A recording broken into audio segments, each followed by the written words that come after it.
Buen día. Bueno, ahí puse a hablar.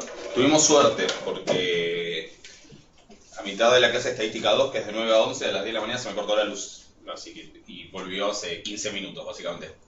Así que tuvimos suerte porque estaba a punto de escribirles para avisarles o que esperaran un rato o que la teníamos que reprogramar. Así que, bueno, esperemos que aguante. Bueno, buen día, bienvenidos, bienvenidas. La idea de la clase de hoy es un poco presentación, organización, ¿sí? Del curso, cómo nos vamos a manejar, cómo va a ser la cursada, hablar del tema de la evaluación, que va a haber visto que hay novedades, presentar el programa, hablar de la bibliografía, los materiales y todo eso. Después si nos queda tiempo y tienen alguna consulta por ahí si estuvieron viendo la primera clase, vemos. Pero si no, de todas maneras, el jueves vamos a tener otra clase presencial, así por Skype, así que no se preocupen por eso.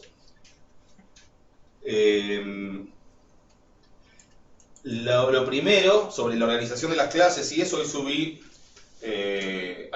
al campus un cronograma, un cronograma de clases hasta el primer parcial, ¿sí? Después voy a armar la parte del segundo, pero quiero además todavía terminar de confirmar cómo va a ser las fechas y eso, pero hasta el primer parcial subí un cronograma, y básicamente lo que van a ver en ese cronograma es que hay dos tipos de clases, ¿sí? Están las clases asincrónicas, que son las que están subidas a YouTube.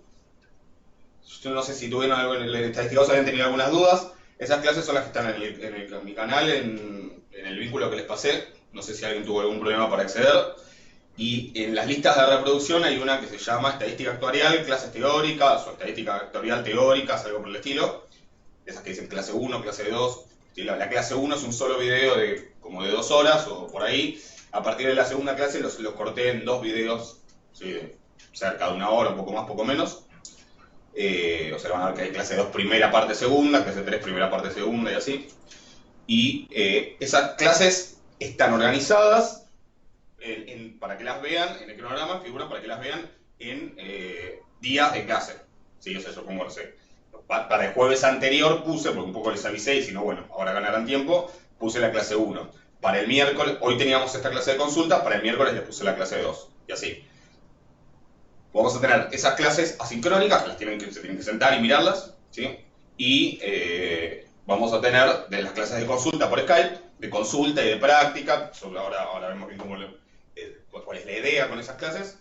Los días que tienen clase de consulta no tienen en general asignado una clase teórica para ver, y al revés, ¿sí? Con lo cual, si bien obviamente son libres de organizar sus tiempos y ver los videos cuando les quede bien y como les parezca, digamos, en principio, todo lo que hagamos entraría dentro del horario de clase. ¿Sí? Es decir, ustedes no van a tener que ver en el horario de lo que sería un día de clase, ver 3 clases. ¿Sí? O sea, en ese sentido está organizado como si fuera una cursada, solamente que, bueno, al ser asincrónicas esas clases, tienen la posibilidad de, obviamente, organizarse el tiempo. ¿Sí? Pero en principio no está pensado como algo a distancia, como lo que sería un curso normal a distancia, que hay una cierta cantidad de material y, bueno, organícense, sino que tranquilamente pueden hacerlo en horario de clase. Después, bueno, se organiza. ¿Se entiende un poco la idea? O sea, tienen que ver esas clases son las teóricas. Y la idea de las clases de consultas es que van a ser, primero, para cada clase de consulta se asume, si yo asumo que vieron las clases teóricas anteriores. ¿Sí? O sea, que hasta si el miércoles tienen clase teórica 2 y el jueves tenemos clase de consulta, yo para el jueves asumo que vieron la clase 1 y la clase 2. ¿Ok?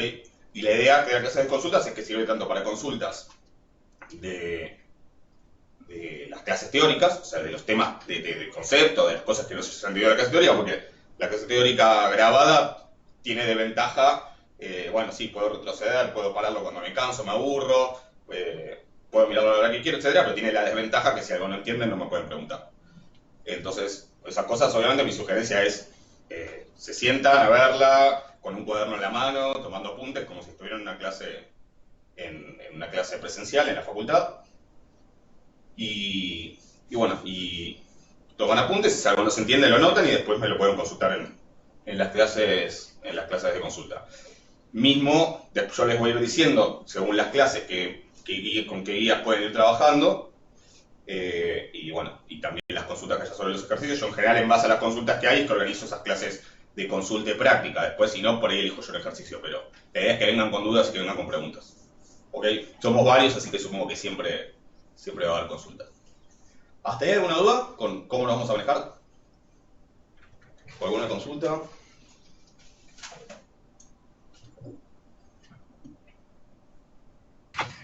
Hola, Ale. Tengo consultas, pero relacionadas a la bibliografía. Ahora después hablamos de la bibliografía. Ale. Tranquilo. ¿Sobre esto algo más? O sea, ¿se entiende cómo manejarse? ¿Estamos? El cronograma, Sí, sí. se entiende.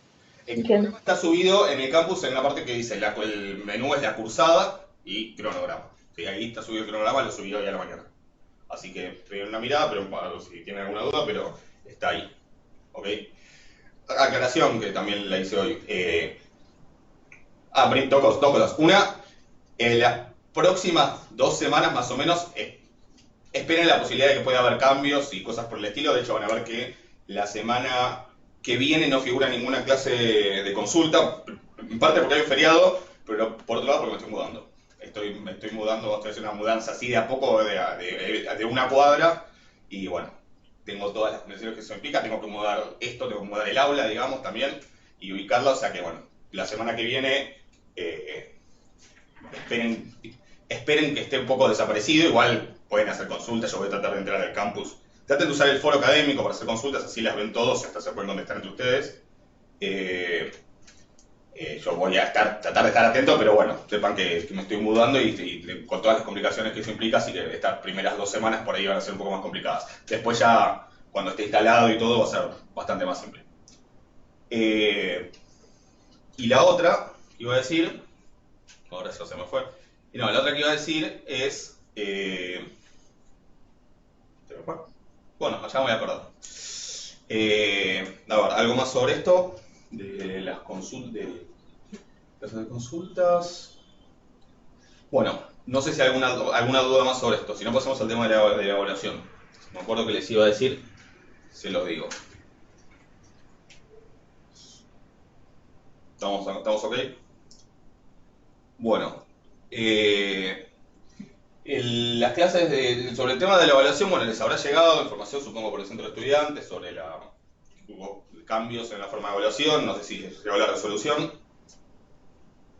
Básicamente lo que establece la resolución es que dice que para aprobar la materia, los alumnos deberán aprobar al menos un examen en forma presencial. Eso es lo primero que dice. Yo ya tomé un final del examen presencial porque di curso de verano de estadística actuarial y tuvimos que tomar finales presenciales, que es algo que ya se había establecido en diciembre, aunque uno por ahí pensaba que según la situación podía cambiar, pero no, se hizo con bastantes protocolos un poco molestos, pero necesarios, fue raro. El otro día terminé de corregir exámenes en papel después de más de un año. Pero bueno, o sea, eso está, en principio, con la resolución, con la legislación vigente, con la normativa vigente, van a tener que rendir un examen presencial y además va a ser el primer parcial. ¿Sí? Lo que los profesores tenemos que hacer es elegir una semana entre un rango que está planteado en la resolución. Yo elijo la última porque siempre trato de ponerlo bastante adelante el primer parcial, que sería la semana del lunes 17 de mayo. Lo cual no quiere decir que el examen vaya a ser el lunes 17 de mayo porque yo no elijo qué día de la semana. ¿Sí? Yo elijo la semana y la facultad decide, supuestamente para organizar cuánta gente va y las burbujas y todas esas cosas, la facultad elige la fecha. ¿Sí? No sé cuándo va a estar decidida la fecha. Supongo que de acá un par de semanas. O sea que el primer parcial, en teoría, va a ser en la semana del 17 de mayo. En teoría digo porque si algo nos enseñó el año pasado es que las certezas no existen. ¿Sí? Yo hace un año estaba en la facu, adelante de gente, diciéndole, bueno, este es el programa, esto vamos a hacer, tal día es el parcial, a menos que pasara algo, pero bueno, y a los 2 días me llega la resolución de que se cerraba la facultad, así que certezas no les ofrezco, ¿sí? Porque no se puede. Pero en esa semana, en teoría, en el plan actual, con la normativa vigente, sería el parcial. Ya cuando tenga la fecha de qué día es, les aviso.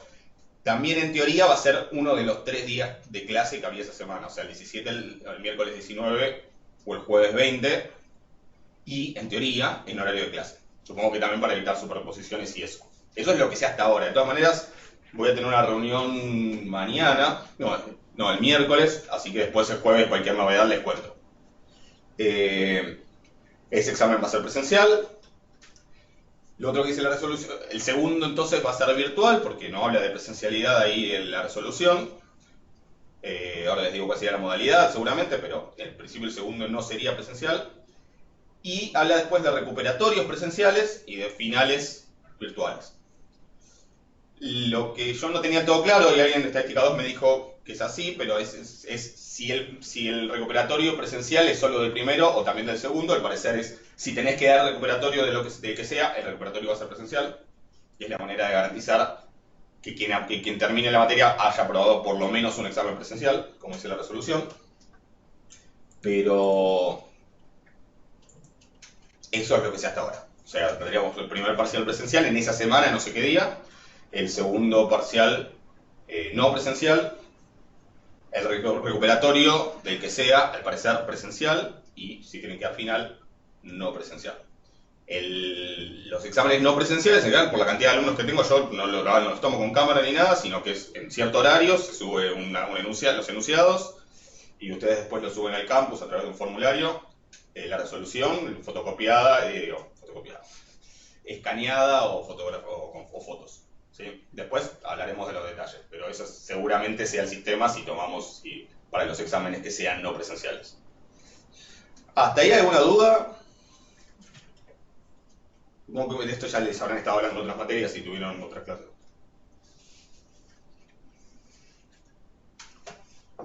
¿Alguna duda? No, no idea, todo claro. Okay. Bueno, a ver, ¿qué más? Sobre el material que está en el campus, ¿sí? En la parte de materiales. A ver. Esperen que lo encuentro. ¿Ustedes también tienen que hacer clic 38 veces para de verdad entrar al campus? Que de una ventana va a otra, de esa va a otra, después me pregunta el nombre de usuario, después la contraseña, después si quiero que me vuelva a preguntar antes de entrar, no sé. A ver, acá está. Sí, también medio molesto eso. Me altera bastante, la verdad. A ver. Bueno, Igual si mantenés un campus abierto, creo que ya no te pide eso. sí, Pero después pasa un tiempo, si no haces nada, te vuelve a pedir. sí, por eso. Pero cada vez que tenés que entrar de vuelta, a mí por lo menos es hacer un clic, de ahí de otra página que me dice ir al campus, de ahí me abre otra cosa con la lista de los cursos, de ahí me lleva al usuario, a la contraseña. ¿Querés que te volvemos a preguntar esto? Le pongo que no me lo quiero volver a preguntar de vuelta y después el siguiente se olvidó y me lo vuelvo a preguntar. Así que bueno. Es bien. En el campus, en materiales, ¿sí? ¿Qué hay? Práctica y teoría. La práctica veo que está... no está ordenada bien. En la práctica van a ver que hay como dos tipos de práctica, ¿sí? Las primeras semanas, ahora vamos a hablar un poco de la organización del curso a nivel de este programa, pero van a ver que las primeras semanas nos vamos a dedicar a repaso, ¿sí? Repaso rápido, digamos, rápido en el sentido que, bueno, en 3 semanas vemos un montón de cosas, pero son repasos de temas de estadística 2, básicamente, donde básicamente la idea, no voy a decir varias cosas porque me voy a olvidar la segunda, pero la idea es que volvamos a ver los temas que van a ser importantes para la materia, con el detalle que necesitamos, digamos, y asentando las cuestiones que necesito que tengan en claro y que manejen, porque bueno, todos vienen de diferentes cursos, y digamos, con diferentes, o sea, la idea es para homogeneizar básicamente. Además, dentro de los temas de repaso, hay algunos temas que, según con quién haya cursado y según también cómo haya sido la cursada, sobre todo si cursaron el año pasado con condiciones medio complicadas, les pueden haber faltado temas, como me pasó a mí con el curso de Estadística 2. Entonces, uno de los temas es bondad de ajuste, que por ejemplo, si cursaron conmigo no lo vieron, no sé, en otros cursos, ¿sí? Si lo vieron, bondad de ajuste.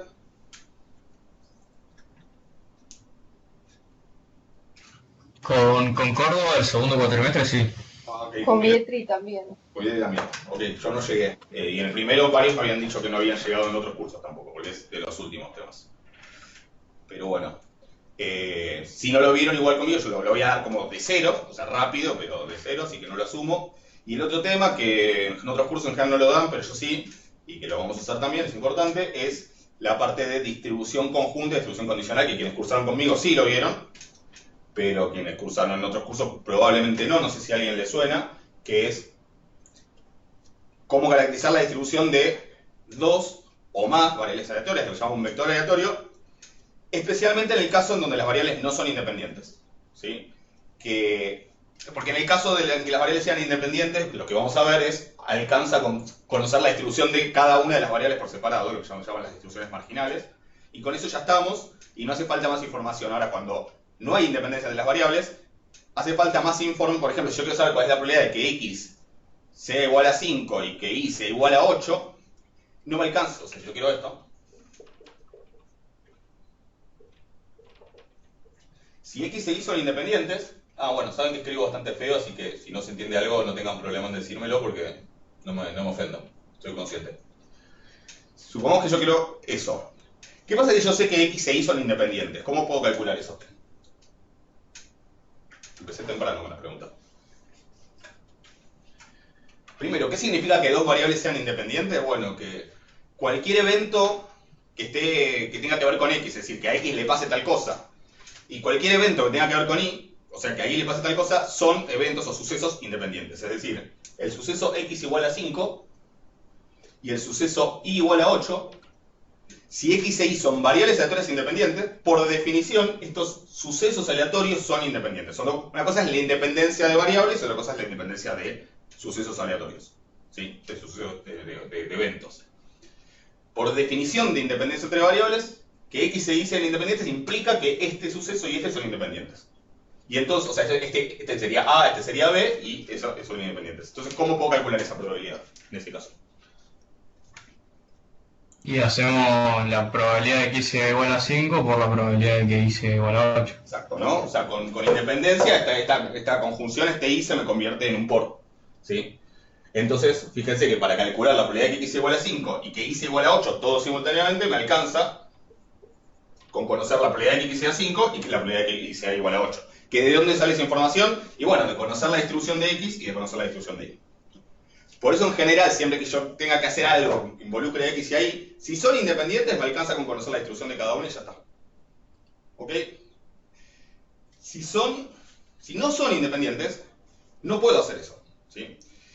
Porque la idea cuál es, que si no son independientes yo necesito saber, bueno, cómo dependen, porque ¿qué quiere decir que sean dependientes? Y bueno, que lo que le pasa a una variable, conocer lo que le pasa a una variable afecta la distribución de probabilidad de la otra, o sea, tengo que saber cómo le afecta. Toda esa información se resume en lo que se llama la distribución conjunta de las variables. ¿Sí? Y es algo bastante importante para todas las cosas que vamos a ver.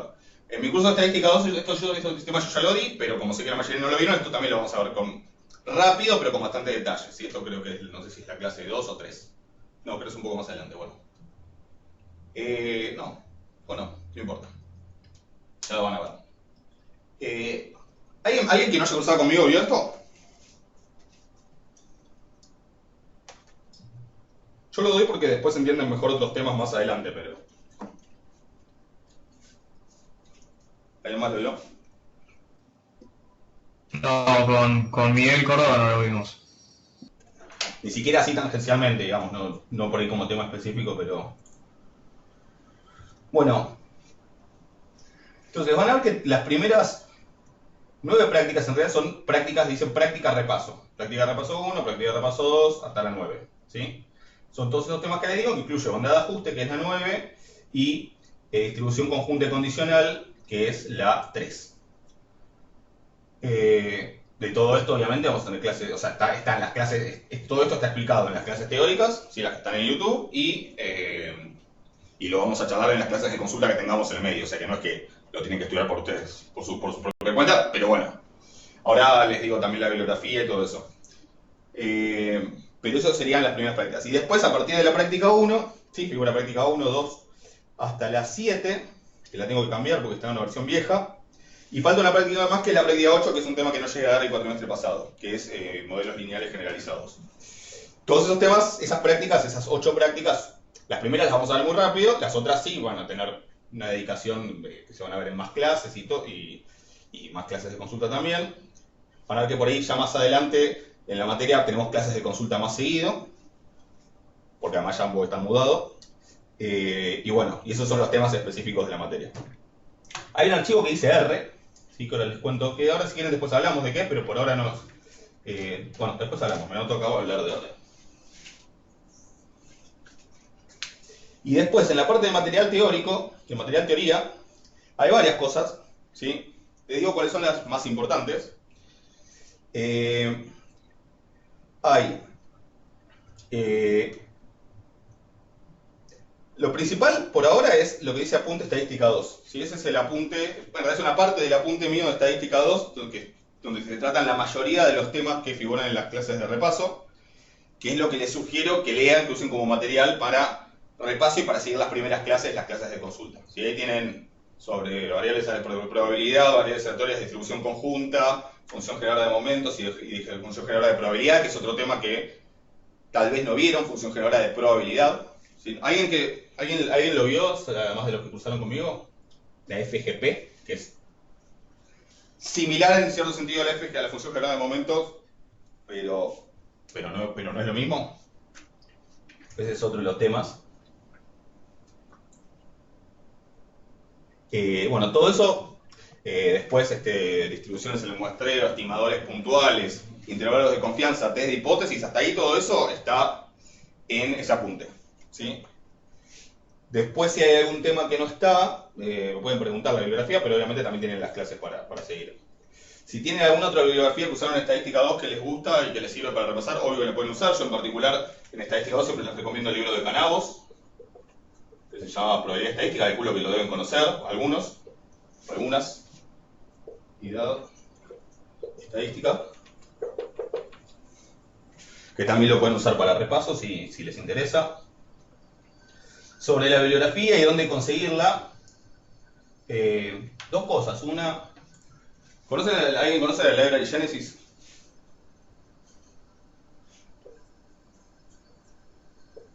Actualmente tiene esta dirección.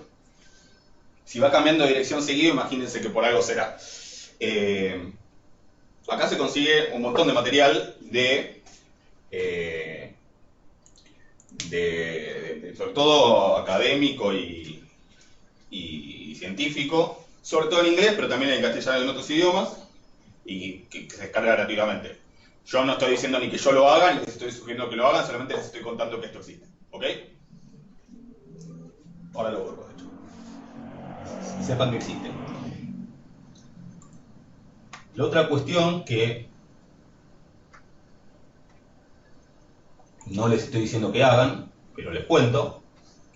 Esperen que estoy buscando un vínculo para pasarles. A lo mejor después se lo pueden... No sé si tienen algún grupo de WhatsApp o algo por ahí, después se lo pueden pasar por ahí. Bibliografía, acá. Yo la bibliografía que tengo que es de la materia y muchísimas cosas más, digamos. Dentro de todas las cosas que hay en esa carpeta, están las cosas que yo les voy a sugerir como bibliografía para los temas que son específicos de la materia, que después te voy a ir diciendo. b-ok.lat. Lo voy a mirar después. Buenísimo. Y hay más en castellano, me imagino. La voy a mirar, no digo que vaya a descargar nada. Mucho en inglés. Ok. Ahora esperen un minuto. Ahora después les digo con qué entraría este primer parcial. Ahora después hablamos de cómo se organiza y eso. Ahora esperen un segundo. Copiar el enlace a Dropbox. Ok, ahora sí.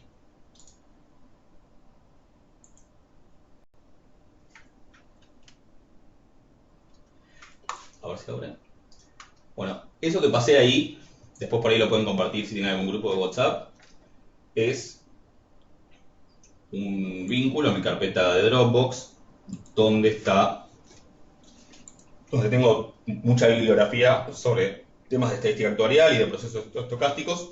No es que vamos a usar toda esa bibliografía, pero sí, ahí están todas las cosas que yo les voy a recomendar como bibliografía para los diferentes temas.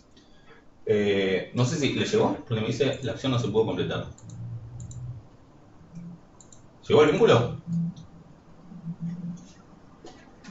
Sí, sí, llegó, está en el chat. Ok, Sí, perfecto. se puede abrir bien. Bárbaro.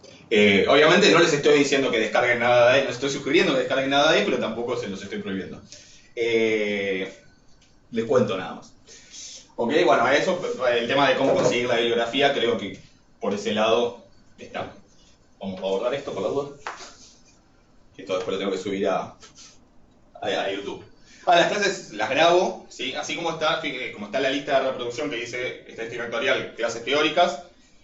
Ahora todavía no la creé, pero va a haber una lista de reproducción que se llame Estadística Actuarial, primer cuatrimestre de 2021, y todas las clases que tengamos sincrónicas. Después de la clase las subo a esa carpeta por si alguien no la pudo ver o por si quieren volver a ver alguna parte o algo. Ok, así que también tengan en cuenta eso.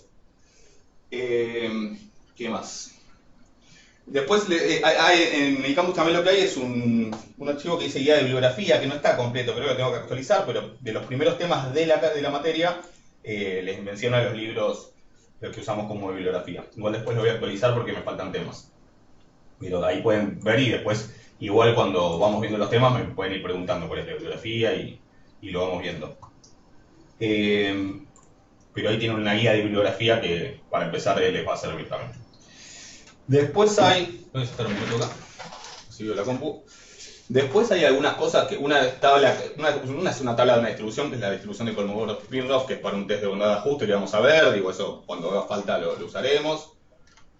Hay un archivo con una cuenta que una vez me pidió un alumno y que está ahí, que es cómo calcular la FGP de la distribución binomial negativa. Digo, son cosas por ahora no son relevantes. Irwin Holly normal son unos gráficos para cuando hablemos del teorema central del límite. O sea, por ahora eso no importa. Y hay como 3 archivos que dicen material optativo o optativo. Algunos son para repaso de temas. Bueno, ¿qué asumo yo acá? Que todo el mundo sabe derivar, integrar en una y dos, integrales simples, integrales dobles, calcular límites, todas esas cosas básicas se asumen y calculo que las manejan. Obvio que si tienen alguna duda me pueden preguntar y que también saben de los temas de matemática para economistas, sistemas de ecuaciones en diferencias y diferenciales, ecuaciones diferenciales, todo lo matricial, digamos, de diagonalización, números complejos. No sé si vieron, ¿sí? Deben haber visto por lo menos lo básico. Si no, tienen que haber visto el numérico. ¿Alguien cursó numérico ya? ¿O está cursando? Sí, en numérico. Cursando. lo vimos. Cursando. Y el numérico vieron complejos. Con Fabris, por lo menos, sí. Ok, perfecto. De todas maneras, si tienen dudas, si no vieron complejos, números complejos, o vieron muy poco en matemática, que es lo básico para, qué sé yo, para sacar la raíz de una cuadrática con raíces complejas, para armar para las soluciones de las ecuaciones en diferencias y eso, perfecto, la cursaste. Bien.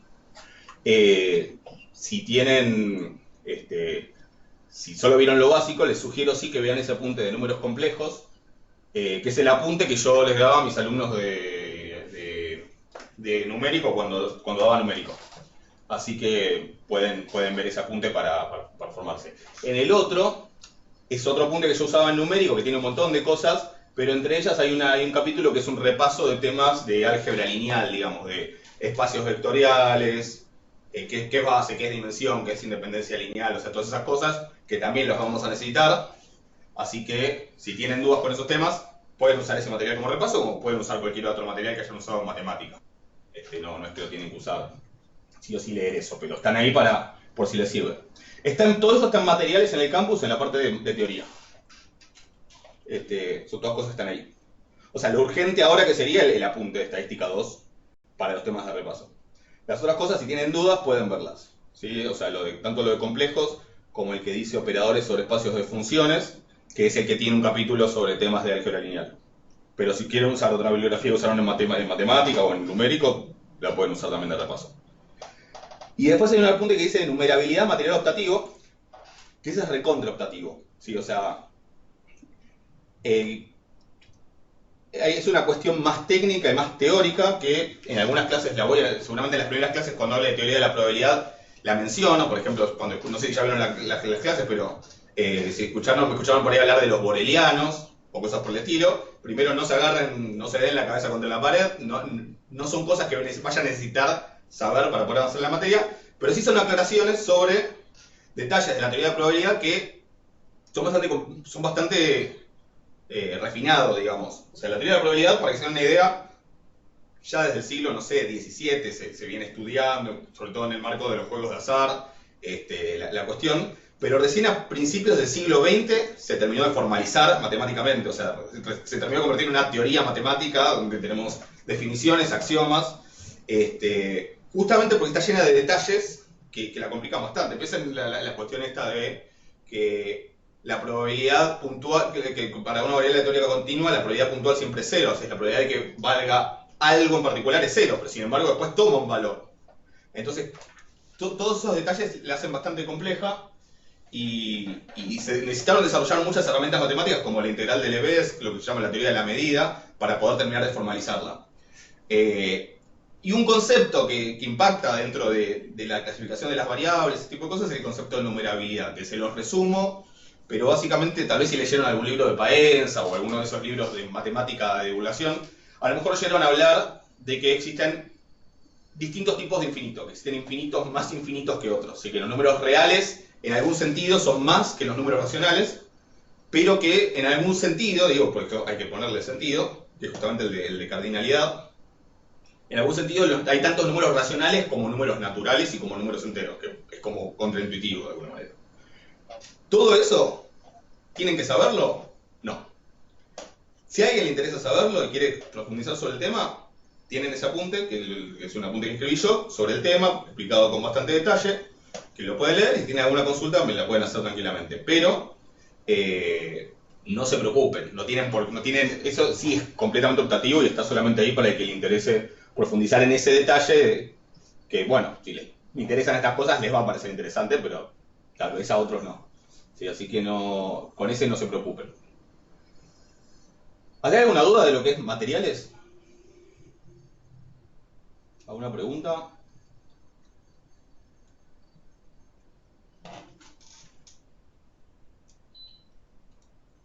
Profe, una pregunta. El día del parcial presencial, Sí. ¿podemos ir con computadora para usar R? Mira, déjame pensar cómo va a ser la modalidad esa. Todavía lo voy a pensar. Yo, por ejemplo, ahora en el final de estadística actuarial no les tomé R. Justamente por eso, porque además porque hasta el último momento no supe bien cómo iba a ser la evaluación. Voy a pensar a ver cómo hacer la evaluación. A lo mejor sí, a lo mejor no. Obviamente, si le quiero evaluar cosas, como probablemente quiera evaluar cosas de R, por ahí sí. De todas maneras, por los temas que van a entrar, esperen que ahora me fijo y así les contesto también lo que me habían preguntado de qué entra para el primer parcial. Espera, ¿dónde está la directora acá? Si llega a entrar R, sí, el tema es que también hay un tema que no sé si todos tienen el acceso. Entonces eso lo tengo que evaluar bien. La verdad que por ahora no te sabría decir.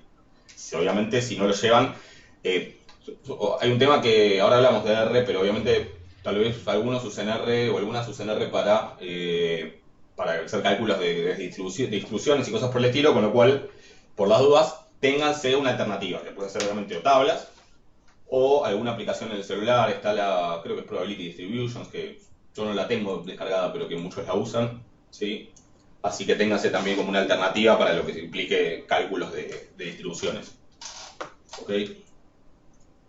Ah, ok, o sea, sí, si uso para distribución, ¿puedo llevar el celular al parcial? Sí, ¿No? sí, yo por ejemplo lo que hice ahora en el final fue decirle que bueno, o sea, además yo sabía más o menos en qué ejercicios iban a necesitar alguna cuenta con distribución, entonces bueno, que para esas cosas específicas lo podían usar, obviamente no podían estar con el celular todo el tiempo con el examen, pero para esas cosas específicas podían usarlo. Así que sí, Ok, gracias, profe. perfecto. Sí, no se preocupen. Si alguien tiene tablas, úsela, no sé si alguien sigue teniendo tablas. Yo nunca tuve tablas. Porque para el primer parcial de estadística 1, no sé por qué le voy a contar esto, pero para el primer parcial de estadística 1, estoy hablando hace unos cuantos años, fui y lo saqué en la biblioteca de la sede de San Isidro. no sé, por rata, qué sé yo. No, y no me la compré. Y como me fue bien, medio que de cábala, ya para el segundo hice lo mismo y después ya estaba. Después cuando hice estadística 2, creo que no sé si hice lo mismo o, qué, o cómo fue que hice, pero... Y con econometría también, pero nunca terminé comprando tablas. No me acuerdo después cómo hice. ¿Qué más les iba a decir? Okay, ¿alguna otra duda ahí de lo que es materiales? Ah, acá estaba buscando esto, lo de las clases. La primera, a ver, el primer parcial, que si viene en el cronograma ahí dice 17 de mayo, semana de parcial, está ahí, hasta ahí el cronograma, después está vacío. La última teórica figura es la 16. La teórica 16 es... No, esto es 32. La teórica 16 es procesos de Poisson, ¿sí? Que es la práctica 3. O sea, la práctica 3 de lo que son prácticas específicas de la materia. O sea que lo que se evalúa en el primer parcial, en principio, es las 3 primeras prácticas de la materia, que son la introducción a los procesos estocásticos, cadenas de Markov y procesos de Poisson. Y todo lo anterior, de lo cual en particular lo que puede ser evaluado es, como son temas de repaso, pero algunos más de repaso y otros menos, lo que sí puede ser evaluado de esos es bondad del ajuste, distribución condicional, o sea, esto que estuvimos hablando, que son como los temas que a algunos les pueden resultar nuevos. Calculo que los que tienen uno no tienen el otro y al revés, así que supongo que no creo que nadie haya visto los dos, así que todos van a tener que estudiar algo, digamos. Pero básicamente esos dos temas, y van a ver que hay unas clases que son la clase 4 y 5, ¿sí? Que es sobre distribuciones, se llama familias usuales de distribuciones. ¿Qué son esas clases? Bueno, un catálogo. Esta es la distribución gamma, cuáles son sus características, la esperanza, la varianza, las diferentes formas que toma. Esta es la distribución beta, esta es la binomial negativa, cómo se relaciona con... Esta es la exponencial. Todo eso, aunque parezca una pavada, cuando yo la titular de cátedra, Alejandra Metelli, que además es la directora del departamento de matemática, cuando yo empecé a dar esta materia hace un año, de hecho, nunca la di presencial, solo la di virtual. Cuando fui con el programa, que es larguísimo, y dije, bueno, como para organizarme de todo esto, ¿qué te parece lo más importante? Me dice, las distribuciones. Y yo digo, pero eso es tema de estadística 1 y estadística 2. Me dice, sí, pero llegan después a patrimoniales o personales, que son las materias que da ella, y no saben lo que es la distribución gamma, me dice. Entonces me hizo mucho hincapié en eso, por lo cual hay 2 clases que se le dedicamos a hablar específicamente de las distribuciones, cómo se relacionan entre ellas, qué características tienen. Conocer las características, piensen que sirve para tener una intuición de con qué distribución se puede modelar ciertos fenómenos, ¿sí? Si yo quiero modelar, no sé, el comportamiento de la distribución del monto de los siniestros, de tal cosa, yo tengo que tener como un catálogo y un conocimiento básico para poder intuir, bueno, esto a lo mejor lo puedo modelar bien con la gamma.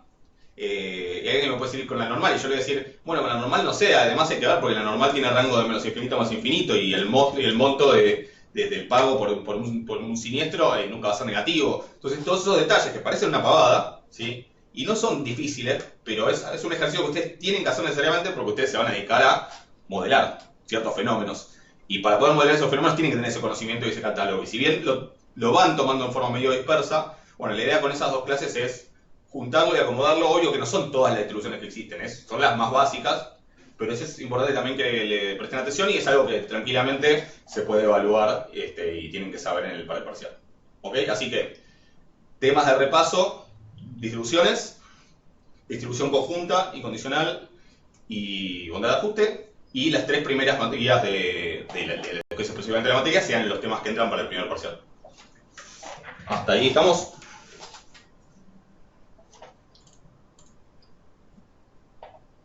¿Alguna duda con todo eso?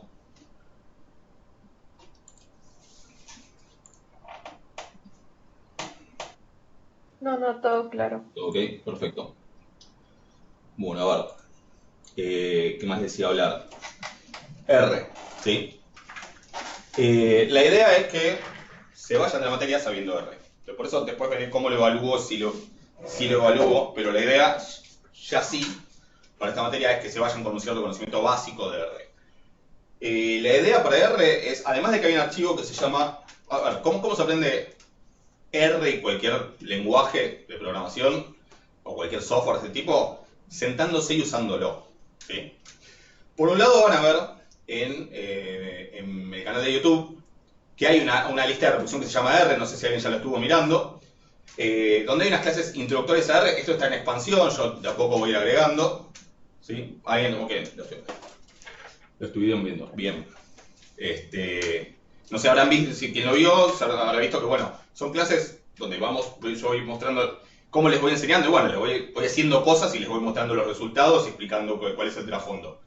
Para aprender eso, si les sirven las clases, buenísimo, les sugiero que las vean, ¿sí? Yo con el tiempo voy a ir agregando clases, pero por lo menos con los temas de ahora, por lo menos para lo básico que necesitan para la materia, van a estar más que cubiertos. Y el tema es que igual la sugerencia es no se queden solo con mirar, ¿sí? Agarren y escriban ustedes, ¿sí? Incluso no les paso el script para que se sienten y no, para que no copien y peguen, sino que se sienten y lo escriban ustedes, porque después están los detalles de sintaxis de que si una coma o un punto, si un corchete, un paréntesis o una llave, que son cosas que influyen y que hacen que después las cosas no funcionen. Y la verdad que la única manera de aprender es escribir, que le tiene mensaje de error, o escribir y que haga algo distinto a lo que uno esperaba y entender por qué y en qué me equivoqué y corregirlo. Es la única manera de aprender. Por eso, además de que les sugiero que vean las clases de R, y por ahí algunos ya saben y no les hace falta, si ya saben y manejan bien, buenísimo. Pero traten de ver las clases de R, pero siéntense y escriban, o sea, no se queden solo con lo que vieron. Y en ese sentido, algo que también les puede servir es ese archivo, esa carpeta R que dice que es un archivo comprimido que está en el campus, en la parte de práctica. Ese archivo R, creo de un zip, tiene tiene varios archivos que son cosas de cursos que yo hice o de materias que di en exactas también sobre R, donde básicamente lo que hay son comandos que la idea es correrlos y ver qué pasa, y a partir de eso tratar de ir aprendiendo. Esa es la manera en la que también se suele aprender esto, es escribí esto y ves qué pasa, y de esa manera lo van viendo. O sea que, y además hay algunos ejercicios también, que si les interesa los pueden ver. Digo, lo que está en esa carpeta no es nada obligatorio, pero por ahí les sirve también para practicar y para ver algunas cosas que por ahí todavía yo no comenté en las clases. ¿Qué es eso? Es correrlos, ver lo que pasa y en función de eso ir entendiendo también cómo funciona, ¿sí? Así que eso, digamos, es lo que el material que tienen para R. ¿Sí? Obviamente después me pueden hacer consultas sobre cualquier cosa que no se entienda o que no les salga. ¿Estamos? ¿Alguna duda? ¿Alguien maneja R ya?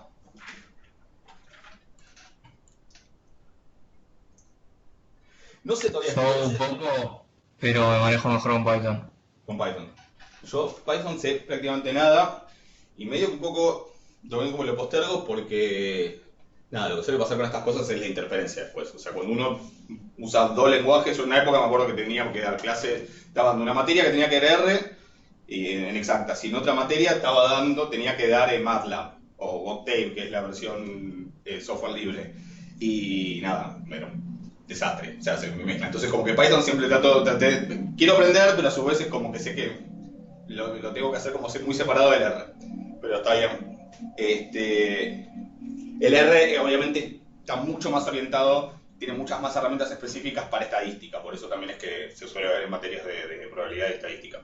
Lo del TP, no sé, porque básicamente va a depender de si evalúo R en los exámenes o no.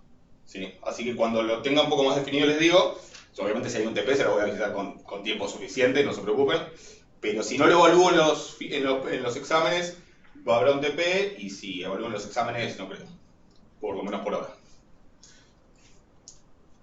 Sí, a ver, el detalle es cómo aprender un idioma en una lengua extranjera. Cuando uno no estudió nunca una lengua extranjera, la primera vez se le tiene que recomodar la cabeza a que no todo es, a cómo funcionan las cosas en otros idiomas, y después hay como conceptos que uno ya después puede extrapolarlos a otros idiomas. Aquí es un poco lo mismo, aprender la lógica básicamente de programar, de un algoritmo y de un código, de cómo funciona, de qué es una variable, qué son los tipos de datos, qué es una función y cosas por el estilo. Y una vez que uno tiene eso, después ya aprender otro es más fácil. ¿sí? O sea que si ya saben Python o si saben otro lenguaje, no les va a ser complicado, es aprender los detalles de cuál es el nombre de la función que hace tal cosa, cómo es la sintaxis, y lo que en uno por ahí se hace con corchetes, en el otro se hace con llaves y cosas por el estilo.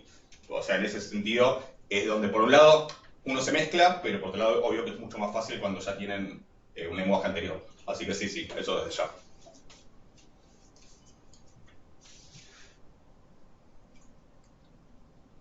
¿Hasta acá algo más? ¿Alguna duda?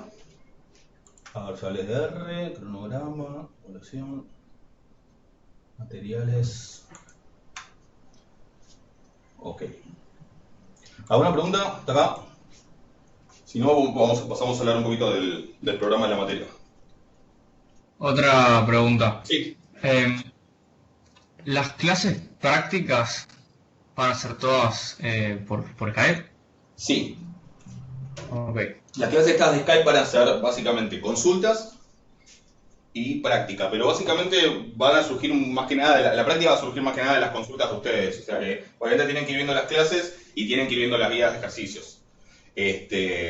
Obvio que si después, más adelante, les surge una duda de un tema anterior, obvio que lo pueden consultar. Ah, y la otra cosa que iba a decir, ahora me acordé, porque era algo de hace 40 minutos, es que las clases de consulta que figuran ahí en el cronograma son las mínimas, ¿sí? Si después de un tema hay muchas dudas y necesitamos clases de consultas, agregamos otras clases. Sí, seguramente se va a superponer con una teórica, y bueno, tendrán que ver la teórica en otro momento. Pero no quiere decir que no va a haber más clases de consultas que esas. Si hacen falta más clases, las vamos a ir agregando. ¿Sí? Estas serían las mínimas que van a tener, que están pensadas en función de los temas que vamos viendo. Pero la idea de las clases de consultas es que vengan con las dudas que les vayan surgiendo cuando van viendo los videos, ¿sí? Acá hiciste algo, escribiste tal cosa, o tal concepto no me quedó claro, esas cosas pregúntenlas, porque la idea es que no solo que sepan hacer los ejercicios, sino que entiendan los conceptos, porque después son necesarios para ir entendiendo las cosas que siguen. Y después que las dudas que les surjan de los ejercicios de la guía me las pregunten, así en función de eso yo voy organizando la clase.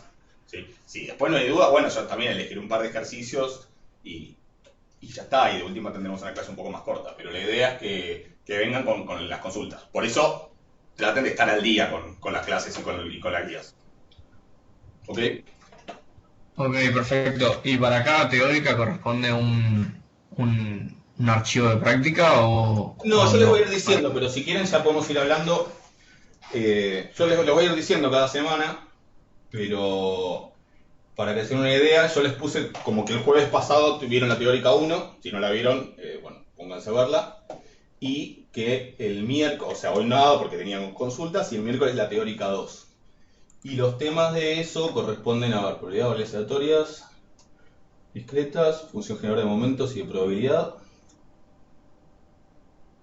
Corresponden a los temas de la práctica 1, de la práctica de repaso 1 y de la práctica de repaso 2. Los de la práctica de repaso 2, los últimos ejercicios de la parte de función generadora de probabilidad no lo vamos a terminar de ver. O sea, la práctica de repaso 2 la vamos a terminar de ver al principio de la clase 3. ¿Sí? Pero la mayor parte, digamos, la van a poder hacer. O sea que... Profe, yo tengo una pregunta de la clase 1 que me surgió. Dale, suma. O sea, yo tengo la variable aleatoria que puede tener una distribución discreta y continua y a partir de eso, lógicamente, calculo la esperanza y demás. Sí. Ahora, si yo tengo una variable aleatoria que tiene una distribución mixta, o sea, independientemente de si nos tomás ejercicios así, la verdad me agarró la duda. ¿Yo cómo calculo la esperanza? ¿La hago por intervalos? O sea, por ejemplo, a ver, en el primero que es continua, este intervalo va, no sé, desde el 0 hasta el 1, calculo la esperanza con una integral porque es continua y después... No, es más complicado que eso. O sea, de hecho, no se los pido, van a ver que... Igual ahora te contesto igual, pero para que no se preocupen, digamos, es un poco más complicado que eso, por eso van a ver que en la guía, en la práctica 1, en los ejercicios 3, 4 y 5, que son justamente los de esos temas, el 5, que es el de la distribución mixta, ese no les pido la esperanza. Sí les pido la mediana, porque sí se puede la mediana, porque es la misma idea, pero no les pido la esperanza, justamente porque es más complicado. Te doy la respuesta, ¿sí? Bueno, más allá de que es complicado. En realidad hay una definición, nosotros la definición que dimos de esperanza, la que di en la clase, es una definición específica para las discretas y una definición específica para las continuas, ¿sí? Lo cual no quiere decir que no haya, como yo les expliqué en esa clase, existen más tipos de variables aleatorias, en particular las mixtas, pero además existen lo que se llaman las variables aleatorias totalmente singulares, y después existen todas las mezclas de esas cosas posibles, o sea que es muy variado, es muy diverso, digamos, el panorama, pero existe una definición general de esperanza, ¿sí? La más simple es usando algo que se llama integral de Riemann-Stieltjes, que es una extensión de la integral que ustedes conocen, y se las escribo por si les interesa verlo, pero básicamente es que la esperanza de x es la integral de x por diferencial, y este f es la función de distribución. Esto va desde menos infinito a más infinito. Y después, ahora no me acuerdo de la fórmula, pero hay una manera de reescribir esto en términos de integrales de Riemann, que son las integrales que ustedes aprenden en análisis 1.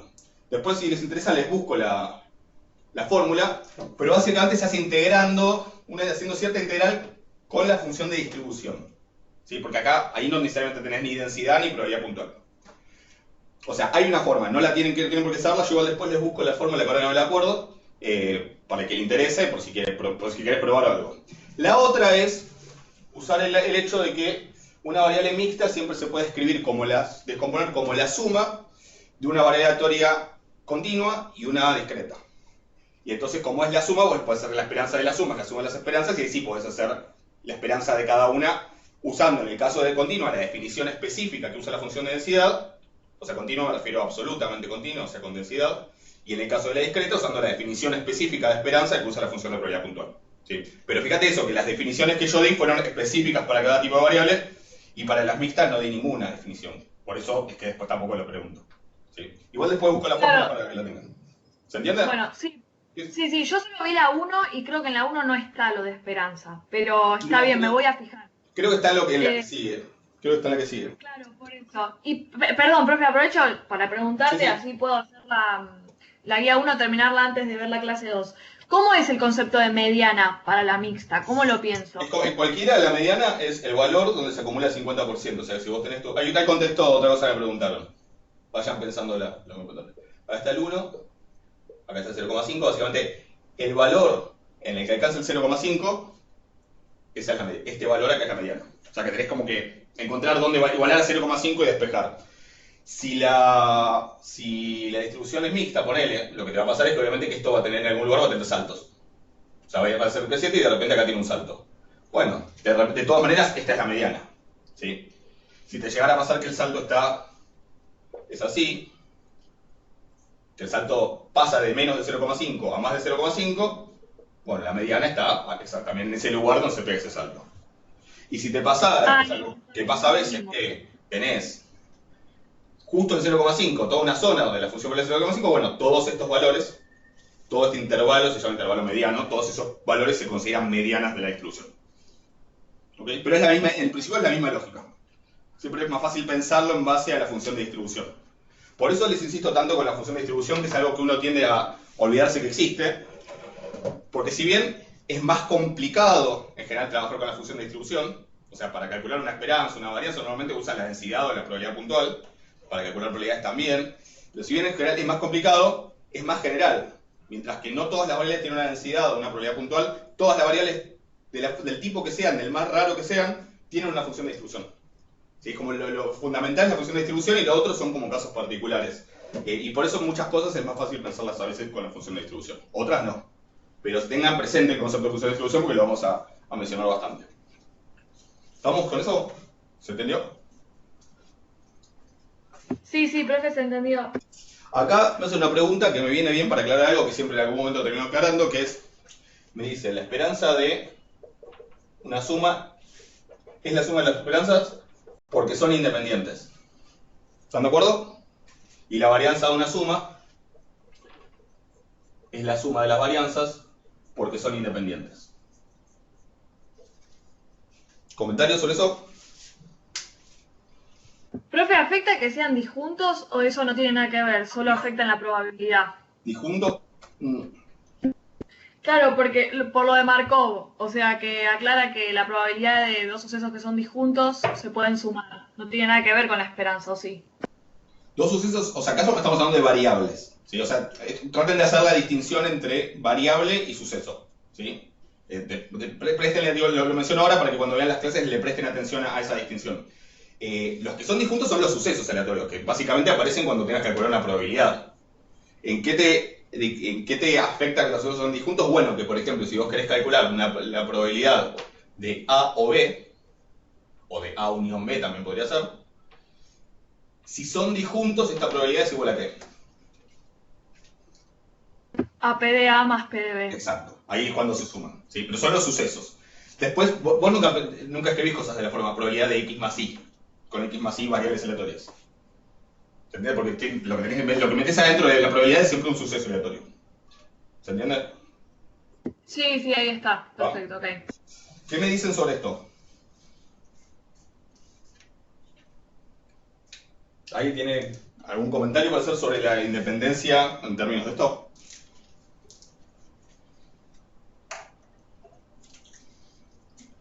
¿No? Bueno, te lo comento yo. La esperanza de una suma de variables aleatorias. Esperen que me cayó tinta y voy a agarrar un papel. Ahí.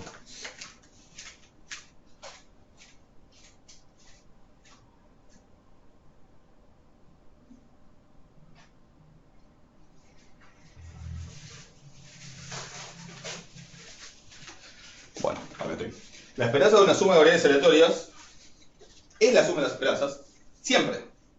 No depende de la independencia. ¿Estamos de acuerdo con eso?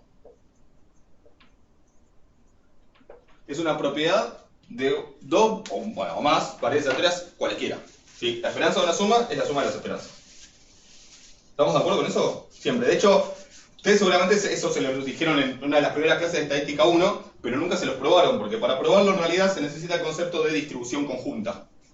¿Sí? Justamente funciona incluso cuando no son independientes. ¿Sí? Cuando vean en el apunte el capítulo, creo que es el capítulo, no me acuerdo si 3 o 4 del apunte, 4 creo, que es la distribución conjunta, van a ver que una parte de lo que hago es la demostración de esa propiedad, de que la esperanza de una suma es la suma de las esperanzas. Lo hago para un caso particular, lo hago o para discretas o para continuas, pero la idea en general es la misma. O sea que esto vale siempre para cualquier tipo de variable aleatoria, sean o no sean independientes. ¿Estamos? ¿Y esto?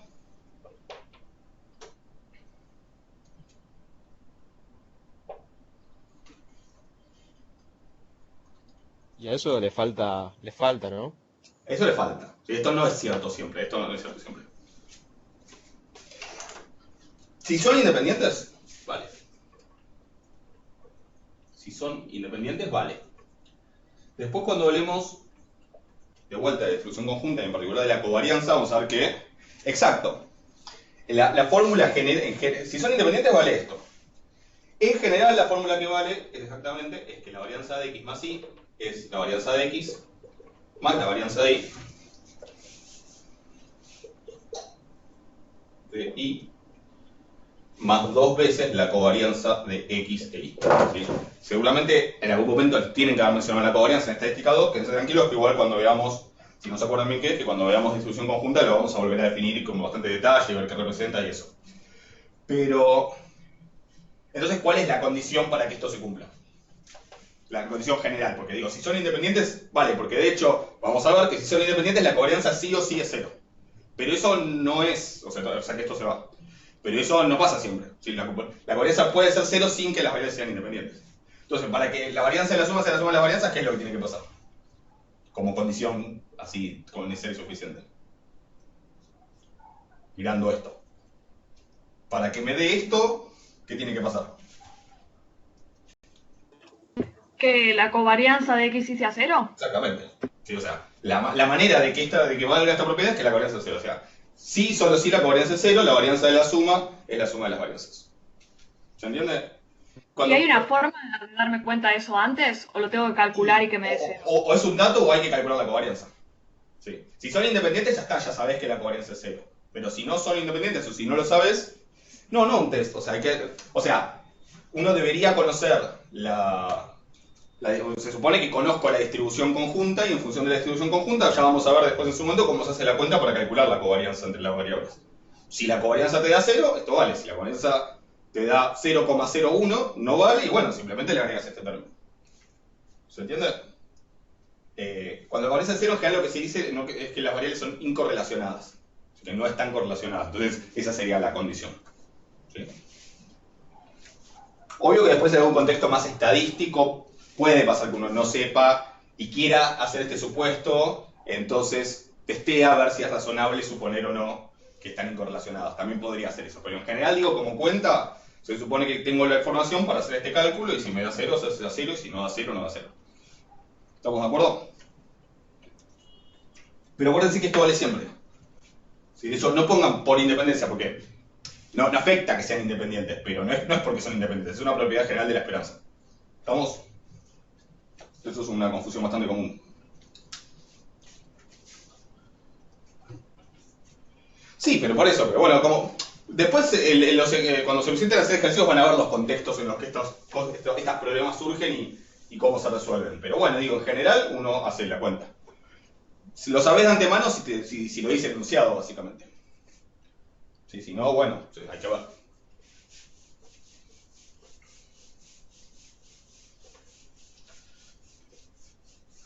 Bueno.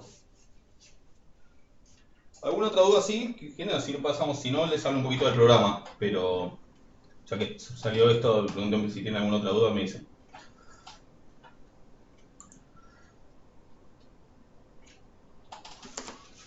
Bueno. Ahora. Sí, profe, lo último, solo para corroborar. Yo nunca lo vi, por ejemplo, como soporte de densidad. O sea, ¿lo puedo definir como el intervalo mínimo que me sirve para definir el espacio muestral? ¿O está mal si tengo ese concepto? No es exactamente eso, porque, o sea, ahora te doy la definición, pero básicamente pensé que el espacio muestral está por detrás. ¿Sí? El espacio muestral es como... En general, justo uno usa variables aleatorias para no tener que pensar en el espacio muestral, porque el espacio muestral lo podés definir de muchas maneras, y cuando vos decís, bueno, no sé, el tiempo que pasa desde ahora hasta que me suene el teléfono la próxima vez. Eso es una variable aleatoria. ¿Sí? Continua, obviamente, porque estoy viendo tiempo, donde lo mínimo que vale es 0, y bueno, en teoría lo máximo es infinito, o sea que tendría soporte de 0 más infinito. Pero el espacio muestral, como concepto, y esto lo aclaro porque es como bastante difícil a veces de asimilar, lo podrías definir de muchas maneras, porque básicamente el espacio muestral lo que representa son todos los posibles estados de la realidad que pueden surgir de acá al fin de los tiempos, digamos.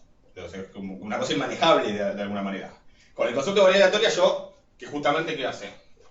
A cada elemento del espacio muestral, a cada una de las cosas que pueden pasar, lo defina como lo definas, le asigno un número, yo me focalizo, en vez de pensar en las cosas que pueden pasar. Si las cosas que pueden pasar son que, no sé, que alguien tenga un accidente y me suena el teléfono porque me avisan. ¿Sí? Bueno, eso va a repercutir en que la variable aleatoria tome un cierto valor, que es el tiempo que pasó hasta que me sonó el teléfono. ¿Sí? Medio feo el ejemplo, pero dejémoslo ahí, pero... Entonces, justamente yo me focalizo acá. Entonces acá ya no valen los mismos conceptos que valían en el espacio muestral, como el concepto de resultado, eso. O sea, acá directamente me focalizo en estos valores, y lo que caracteriza todas las preguntas que yo me puedo hacer sobre la probabilidad de que le pase tal cosa a X está contenido en lo que se llama la función de distribución. Y por eso, y después en la densidad, si es absolutamente continua, la probabilidad puntual. Y de ahí salen conceptos como el tema del soporte. ¿Sí? El soporte básicamente es el intervalo más chico, cerrado además se define siempre, el menor intervalo que tiene probabilidad 1. O sea que la probabilidad de que X caiga en ese intervalo, o bueno, unión de intervalos podría ser el conjunto más chico que tiene probabilidad 1. Entonces, por ejemplo, con esta variable sería desde 0 hasta más infinito. ¿Sí? Pero es eso. O sea, es la parte, si querés, o sea, dicho en términos más sencillos, es la parte que a mí me interesa a la hora de hacer las cuentas. ¿Sí? Lo que termina pasando, las primeras cuentas que yo hago, lo hago con detalle, pero después siempre uno los altera, es que si yo tengo que calcular la esperanza de X para una función que tiene densidad, ¿sí?, en los reales positivos, o sea que el soporte es ese, ¿sí?, supongo que es la densidad. ¿Cómo es la definición de esperanza? Es la integral para las continuas. Es la integral de X por la densidad desde menos infinito hasta más infinito. Yo la definición la doy así. No sé si llegaron ya a esa parte, a lo mejor todavía no. Pero van a ver que la definición la doy de menos infinito a más infinito. ¿Qué termina pasando en la práctica? Que como en todo, como terminación infinito y cero, en la función f vale 0, esta cuenta me da 0 y toda esa parte al integral no le agrega nada. Entonces termina siendo, para este caso particular, la integral de 0 más infinito de x por... Bueno, y acá pondré la formulita que tenga esto. ¿Sí? O sea, en el fondo conocer el soporte para qué me sirve, para decir, bueno, a ver qué parte lo voy a meter en la integral. ¿Se entiende? Eso Ok, lo van a ver. o sea, Sí. perdón. O sea, hay un ejercicio en particular, ¿no? Que lo pide, que está definida la función por partes, donde para los valores menores a 2, perdón, lo digo con números Sí. solamente para ver si lo entendí, son 0 y los mayores o iguales a 3 es 1, porque lógicamente, o sea, todo lo que esté Sí. a la Vos tenés- derecha del 3 da vos tenés que como viene- acumular el 3. Vos tenés que viene así. Sí, Después acá creo que es una cuadrática, me parece, no, si mal no me acuerdo, pero bueno, viene. sí, Sube. crece y después es horizontal en el Segunda. 1. Ahí está. ¿Eso es continua o no? Para es quedarme continua. tranquila. Es continuo porque la definición de variable continua es que su función de distribución, su acumulada, digamos, es continua. Y esto es una Ok. función continua, no tiene discontinuidades. Ahora, Claro. cuando vos derives, para los menores a 2 la derivada es 0. Para los mayores a 3, que la función vale 1, la derivada Es 0 también, es 0. sí. La derivada digo porque la derivada te va a dar la densidad. Entonces, Sí, acá sí, te da obvio. 0, acá te da 0 y acá no te da 0. Claro, te da 2x menos 4 en ese caso. Claro, pero... entonces el soporte es el intervalo 2, 3. Ah, o sea, claro, yo porque incluí desde el 0 hasta el 3. No, o sea, es donde la derivada Claro. no me da nula. Básicamente es La donde, persona- sí, es donde la densidad tiene sus vueltas eso y yo después en clase lo cuento porque la densidad no está definida de una única manera, uno le puede cambiar un valor y no cambia, todo eso después lo van a ir viendo y lo voy a ir charlando, voy a insistir, pero que son detalles que está bueno tenerlos claros, pero básicamente, por decirlo en pocas palabras, es la parte donde la densidad no vale 0. Eso sería el Perfecto, o soporte. sea, me lo puedo aprender así, como que digo, bueno, a ver, para Sí, este sí, intervalo sí. la derivada me da 0, es Sí, donde no me dé nula. después de las clases vas a ver que voy a volver sobre esto, así que seguramente te van a surgir más preguntas y hacelas. Pero básicamente sí, es la parte donde no te da 0. Y por Perfecto, convención se toma cerrado. ¿Sí? O sea, sería el intervalo 2, 3 cerrado. Y por ejemplo, ¿cómo sería con un soporte de densidad? O sea, hablando de una continua, Sí. ¿no? Para que me vaya hasta más infinito. ¿Cómo sería el gráfico? ¿Cómo me doy cuenta? Y como este, por ejemplo, que vos tenés, que la densidad es 0. Siempre la densidad está definida en todos los reales. Por eso van a ver que, si bien uno a veces escribe como medio solo la parte que le importa, van a ver que yo muchas veces las defino por partes, y hay una parte donde digo, bueno, vale 0. O sea, en todos los demás vale 0. O sea, que si la densidad acá es 0, y después acá es positiva, ¿sí? Aunque vaya tendiendo a 0, pero es positiva, en este caso el soporte sería 0 más infinito. Ah, ok, genial. Por ejemplo, la distribución exponencial es un caso. ¿Sí? O sea, la distribución normal tiene un soporte de densidad menos infinito más infinito. Exactamente. Ah, Todo lo genial. real. Sí, perfecto, Ok. exactamente. ¿Se entiende esto? Justamente la idea de estas primeras clases es, digamos, la de abajo a la derecha es función de distribución. Sí, no sé si ya llegué a esa parte, si ya llegaron a esa parte, pero van a ver que cuando yo defina la función de distribución, les comento una propiedad que es básicamente las condiciones que se tienen que cumplir para tener garantizado que eso es una función de distribución. Y son que la función sea no decreciente, si todo eso tiene una lógica, después lo van a ver, que la función tienda a 0 cuando me voy a menos infinito, que tienda a 1 cuando me voy a más infinito, y la más rara que es que sea continua por derecha en todos los puntos. ¿Sí? Con lo cual, si es continua por derecha. ¿Sí? Continuidad por derecha, porque ser una idea gráficamente, es que si hay un salto, que donde está ese salto, la función tome el valor que tiene a la derecha. ¿Sí? Que no tome ni este ni ningún otro. ¿Sí? Que acá valga esto. O sea, esta es una función que es discontinua a izquierda, porque no coincide el valor de la función en el punto con el límite por izquierda. O sea, el valor de la función es este y el límite por izquierda es este. Pero sí es continua a derecha. Pero si es continua a derecha. O sea que esas serían las condiciones. Por eso yo sé que esto seguro es una función de distribución. O sea, si yo miro una función, veo el gráfico, o tengo la fórmula y puedo hacer las cuentas, yo tengo una manera de saber si eso es posible que sea la función de distribución de una variable o no es posible. ¿Estamos? Y ojo, no se mezclen, porque acá yo hice un gráfico diferente, este decrece. Pero eso no tiene nada que ver, ¿por qué? ¿Por qué está todo bien con que esta sea decreciente?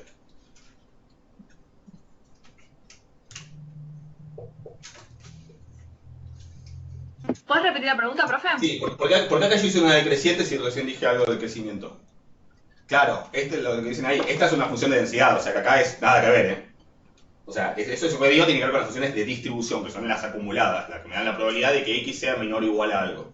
¿Sí? Las funciones de densidad, no, nada que ver. ¿Vamos? ¿Se entiende eso?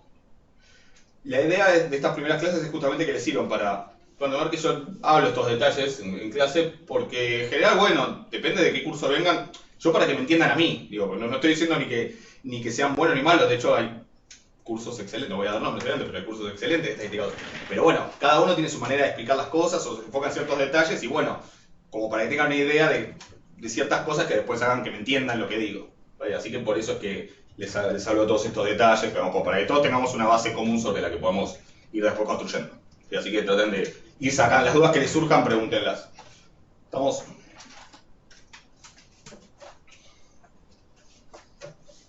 ¿Algo más? Si no, les cuento un poco del programa.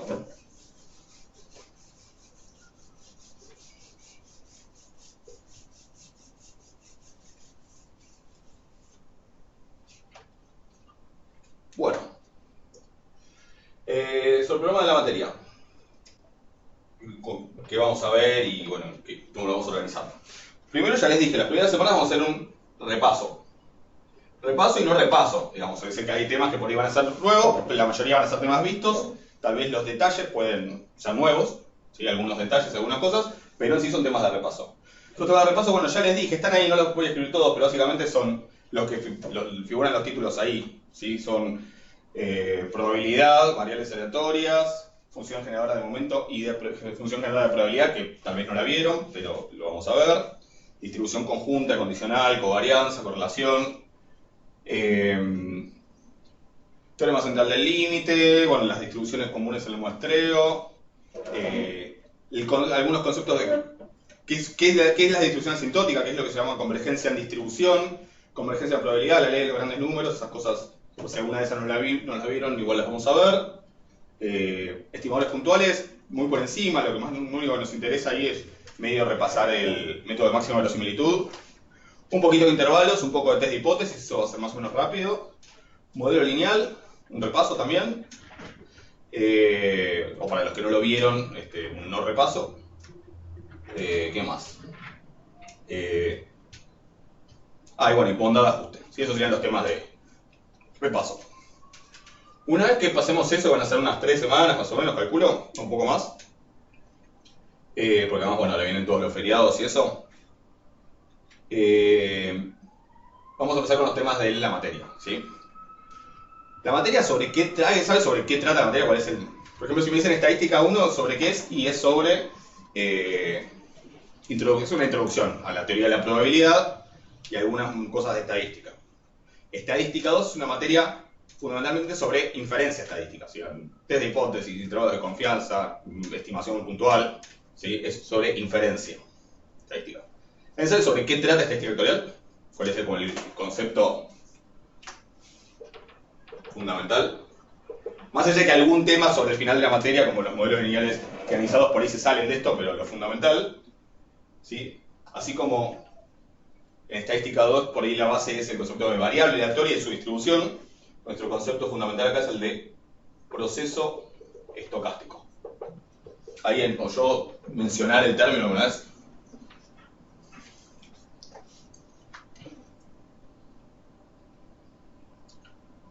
¿Qué sería? ¿Tipo modelar lo aleatorio? ¿O dentro de lo aleatorio tener más certeza, digamos, con modelos y eso? Sirve para modelar, eso seguro. Pero el proceso estocástico en realidad, como concepto, como objeto matemático, es algo bastante... Después, obviamente, esto lo vamos a definir bien y vamos a dar todas las características que más adelante, pero como concepto es lo que se llama una colección o conjunto, digamos. Colección, familia, son todas palabras que los matemáticos usan cuando no quieren decir la palabra conjunto, pero significa eso. Es una colección de variables aleatorias, ¿sí? Y en general esas variables aleatorias están indizadas, ¿sí? O sea, tienen un índice, ¿sí? Entonces yo tengo todas las xt, donde t toma ciertos valores. ¿Por qué se usa la t? Porque usualmente, en la mayoría, en muchos casos, en la mayoría, a la t la vamos a pensar como que representa el tiempo, ¿sí? Lo cual tiene sentido justamente para modelar los fenómenos que van sucediendo a lo largo del tiempo, ¿sí? Pero también pueden representar como el número de repetición, cuando uno hace un experimento que repite varias veces, como en la binomial. ¿Sí? De hecho, vamos a ver el concepto de proceso de Bernoulli.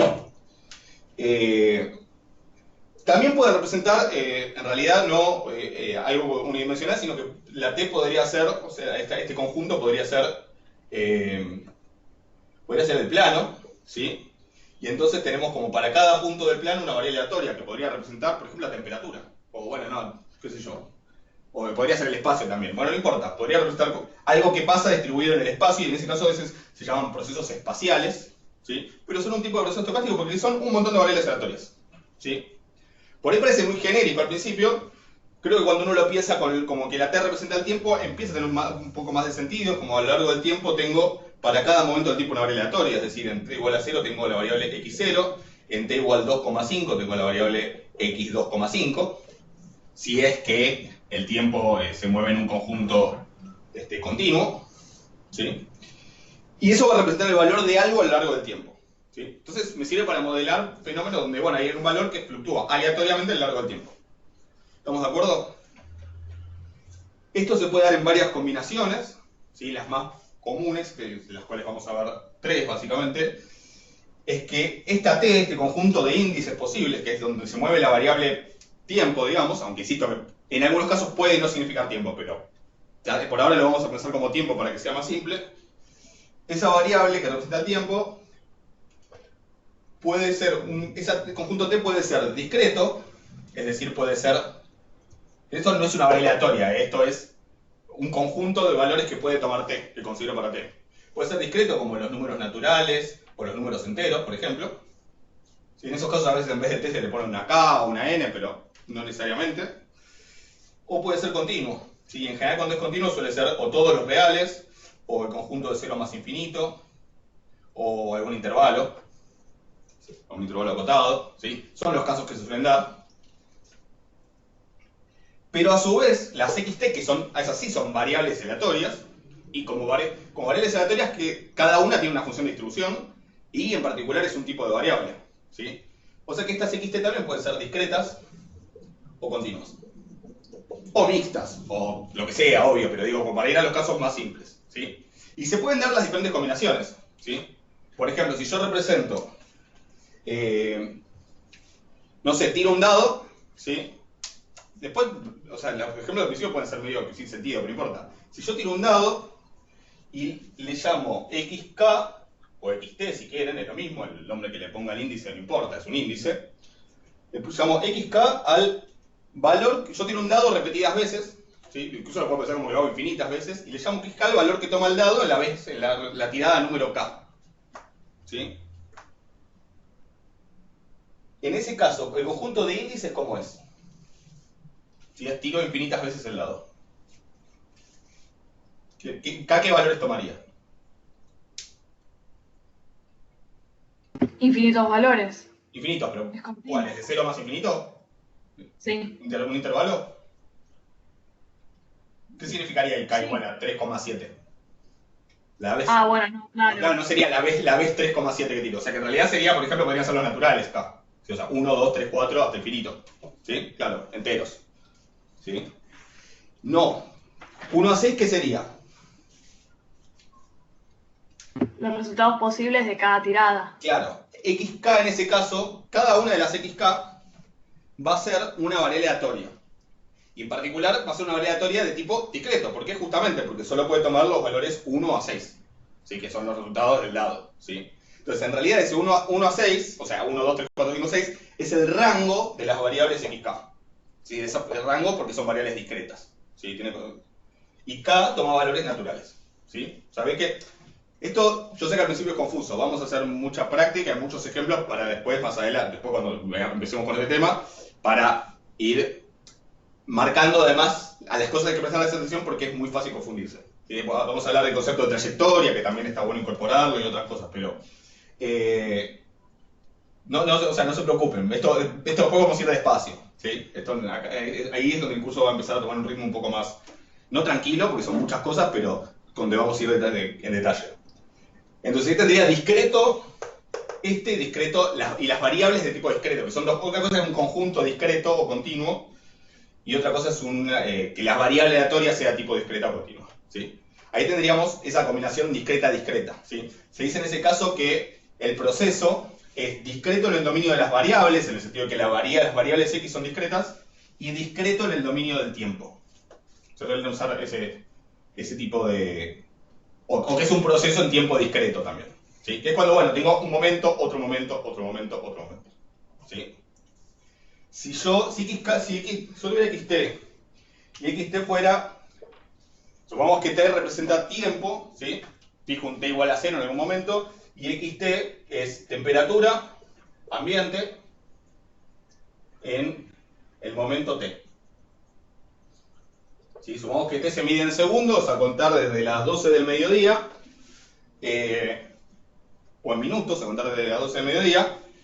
x3 es la temperatura ambiente a las 12 y 3 minutos. ¿Sí?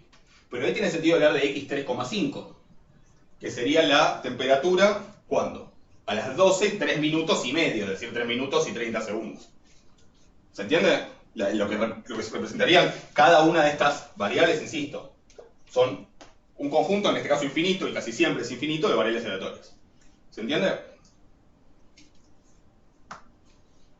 En este caso, en el dominio del tiempo, es decir, en lo que representa t, ¿es continuo o discreto?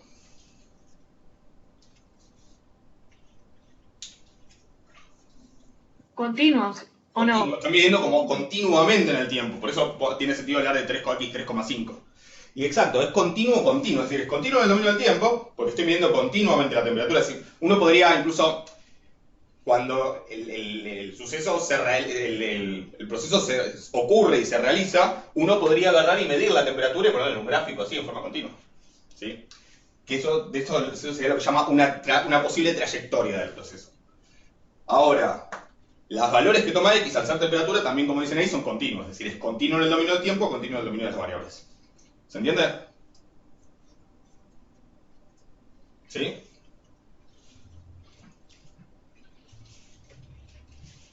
También podría ser que x valga, no lo voy a escribir porque se me hace muy largo, pero que x valga 0 si la luz está apagada, 1 si la luz está prendida. ¿Sí? Entonces, en ese caso, la x solo toma los valores, si bien, y eso medirlo a lo largo del tiempo.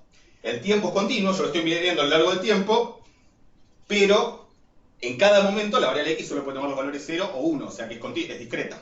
O sea que sería continuo en el dominio del tiempo, discreto en el dominio de las variables. Yo tendría, las trayectorias serían así, acá está el 1, yo tendría, bueno, 0, 1, en el momento salta. Después el detalle de acá, cómo se define, no importa y después lo charlaremos, pero 0, 1, 0, 1, 0. Así sería los valores, así sería que se iría moviendo el proceso. ¿Está claro? ¿Se entiende? Bien. ¿Sí? Bueno, y me faltaría el otro ejemplo, pero no importa, después vamos a ir viendo. Los casos que nosotros vamos a estudiar, de hecho, son los procesos. Vamos a estudiar un caso discreto, que son las cadenas de Markov. Vamos a estudiar casos discretos en el dominio de las variables, pero continuos en el dominio del tiempo, que son los llamados procesos de conteo, que incluyen los procesos de Poisson, los procesos de nacimiento y muerte. Y vamos a ver el caso continuo en el dominio de las variables, discreto en el dominio del tiempo, que lo vamos a estudiar desde lo que se llaman modelos de series de tiempo, modelos ARMA. ¿Sí? Esos son los ejemplos que vamos a ver. Los casos continuos tienen sus vueltas. ¿Sí? Por ejemplo, se llama el proceso de Wiener, el movimiento browniano, que son, por ejemplo, algo que esto lo estudió Einstein, fue uno de sus papers del año milagroso, que le llaman, donde sacó un montón de papers que cambiaron todo. Lo que medía Einstein era, en la superficie de un líquido, la posición de una partícula, o sea, que sería un proceso espacial, a lo largo del tiempo. Y entonces, bueno, la partícula iba haciendo esto. ¿Sí? Eso sería un proceso continuo en el dominio del tiempo, que en este caso sería el espacio, pero que se mide de forma continua. Y el dominio de las variables es bueno, no, ahí sería. Bueno, no importa, no quiero hacer lío. ¿Sí? Pero, o sea, existen también los casos, pero solo vamos a decir que eso no vamos a ver ejemplos en general, salvo en la introducción. Pero esos son como los casos que vamos a ver. Igual ahora lo repito. Pero este es el concepto básico de la materia. ¿Sí? A estos obedientes le vamos a agregar un montón de cosas, digamos, después. Primer problema que vamos a tener que enfrentar es que si yo quiero hacer cuentas con un conjunto finito de variables aleatorias, con un vector aleatorio, aunque sean 10, aunque sean 80 variables, con conocer su función de distribución conjunta, me alcanza. ¿Sí? Después vamos a ver qué es la distribución conjunta, por eso es importante conocer ese concepto. Ahora, como en la mayoría de los casos, el conjunto de índices va a ser infinito, ¿sí? Tanto en el caso discreto, que en general va a ser infinito, como en el caso continuo, que bueno, acá en cualquiera de estos casos hay infinitos elementos, no existe la distribución conjunta de una cantidad infinita de variables, no tiene sentido. Y eso nos va a agregar una complicación adicional en la manera de definir lo que sería como la distribución del proceso, la distribución conjunta del proceso. Eso es un problema que vamos a abordar cuando veamos la introducción a este tema. Vamos a ver qué significa que un proceso sea estacionario, vamos a ver qué significa que un proceso tenga la propiedad de Markov y por qué es importante esa propiedad, si se cumple, ¿sí? y por qué es muy útil. Y bueno, después vamos a hacer un montón de cuentas con eso que ya irán viendo, ¿sí? Pero este es el concepto básico, ¿sí? Por eso, el primer tema específico de la materia es, que es la práctica 1, es introducción a los procesos estocásticos, donde básicamente vamos a definir bien cada una de estas cosas y cada una de esas propiedades que les mencioné y entender bien el concepto con el cual después nos vamos a manejar. ¿Sí? Esto es lo primero de lo que vamos a hablar y todo esto lo vamos a definir con precisión. ¿Sí? Esto para que tengan una idea de qué se trata la materia. Lo segundo que vamos a ver, ya entrando a ciertos tipos de procesos estocásticos que se manejan, digamos, y las herramientas con las que se maneja ese tipo específico son las llamadas cadenas de Markov. ¿Sí? Normalmente se sobreentiende cuando decimos cadenas de Markov, aunque podría haber alguna confusión, que es en tiempo discreto. ¿Sí?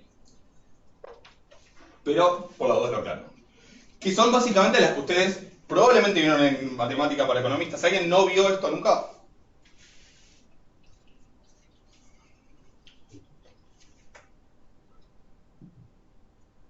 ¿Todos lo vieron? ¿En matemática no lo viste? Ok, no se preocupen que igual lo vamos a ver de cero. ¿Sí? Además, incluso los que lo vieron van a ver que... Ok.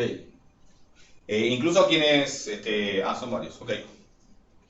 Incluso quienes lo vieron van a ver que la manera en que lo vamos a enfocar va a ser un poco distinta. Es decir, nos vamos a enfocar en tratar de entender por qué esas cadenas de Markov que lo habrán visto, que son... Había una matriz que uno la multiplicaba muchas veces, se le aplicaba un vectorcito, me daba una probabilidad y teníamos que la distribución iba cambiando. Bueno, vamos a hacer mucho hincapié justamente en entender por qué esto es un proceso estocástico y cómo se visualiza, dónde aparece la distribución de cada variable xt, etc.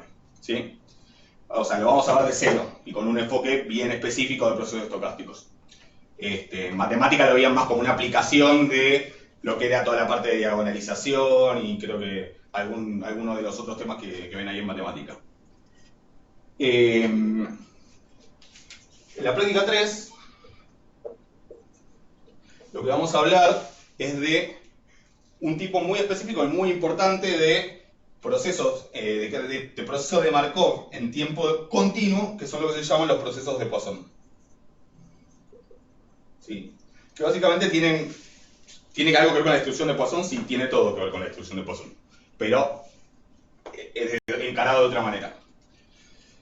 ¿Qué son los procesos que me sirven, por ejemplo, para representar, no sé, la cantidad de llamadas recibidas desde que empezó el día, en cada momento del tiempo? ¿Sí? Yo hasta ahora ya tengo como 3 llamadas perdidas en el celular, o sea, en X sub este momento, vale el número que le corresponde a este momento, es 3. ¿Sí? Y entonces, ¿cómo van a hacer cómo va a ir variando ese proceso? Y va a empezar en 0, y en algún momento va a saltar a 1, y en algún momento va a saltar a 2, en otros va a saltar a 3, en otros va a saltar a 4, y bueno, a veces va a hacerlo... Esos saltos se van a dar más cerca del tiempo, que sería recibir llamadas más seguido, y en otros casos sería menos. ¿Sí? Bajo ciertas condiciones que ya vamos a charlar, ese comportamiento se puede modelar con lo que llaman procesos de Poisson. Por eso sirve para muchas cosas, no solamente para eso. Los ejemplos típicos son para el call center, la cantidad de clientes que llegan a un banco, pero también puede ser la cantidad de de denuncias de siniestro ocurridas a lo largo de un día. ¿Sí? O sea que eso es bastante importante. Y después vamos a usar todo lo que aprendamos acá, ¿sí? Todas las herramientas, que además vamos a ir desarrollando ciertos conceptos y ciertas herramientas que ya van a ver. Repasen ecuaciones diferenciales y ecuaciones sin diferencia, que lo vamos a usar varias veces en la materia. Y diagonalización, creo que ya se los había dicho, pero por las dudas insisto.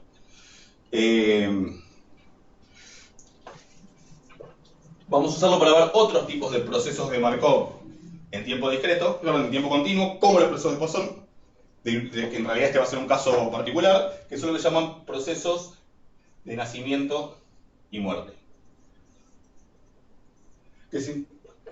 Que tienen aplicaciones muy obvias, teniendo en cuenta el nombre, pero también representan muchas más cosas. ¿Sí? Nacimientos y muertes podrían ser la llegada de un cliente a un banco, y muerte podría ser la salida. ¿Sí? Entonces lo que contamos con ese proceso es la cantidad de gente que hay dentro del banco en ese momento. ¿Sí? Y ese proceso puede subir y puede bajar. El proceso de Poisson es un caso particular de eso, que es lo que se llama un proceso de nacimiento puro. El proceso solo puede ir subiendo y nunca baja. ¿Sí? Pero esto es como una generalización donde vamos a usar medio de las herramientas que vimos acá y agregar algunas otras. Estas por ahí en la clase, estas dos, pero sobre todo estas, por el tema que se pone un poco más técnico. Por lo menos para mí, otros después me dicen que no, que les resulta más simple que otros, pero por ahí es donde se pone un poco más técnico, porque hay una dificultad específica, adicional, en el caso del tiempo continuo. ¿Sí? Sobre todo cuando hablamos de procesos de Markov. Procesos de Markov, para resumir, después lo voy a definir bien porque tampoco quiero confundir, son aquellos en donde lo que le pasa a Xt en un momento tiene toda la información del presente y del pasado para predecir el futuro. Es decir, si yo quiero, por ejemplo, la probabilidad de que x5 valga 8, sabiendo que x4 vale 2, y que x3 vale 1, bueno, y no sé, así, hasta que x0 vale 10, si yo quiero esta probabilidad condicional, es decir, sabiendo que los valores del proceso tomaron todos estos valores, ¿cuál es la probabilidad de esto? Esa probabilidad es la misma que esta.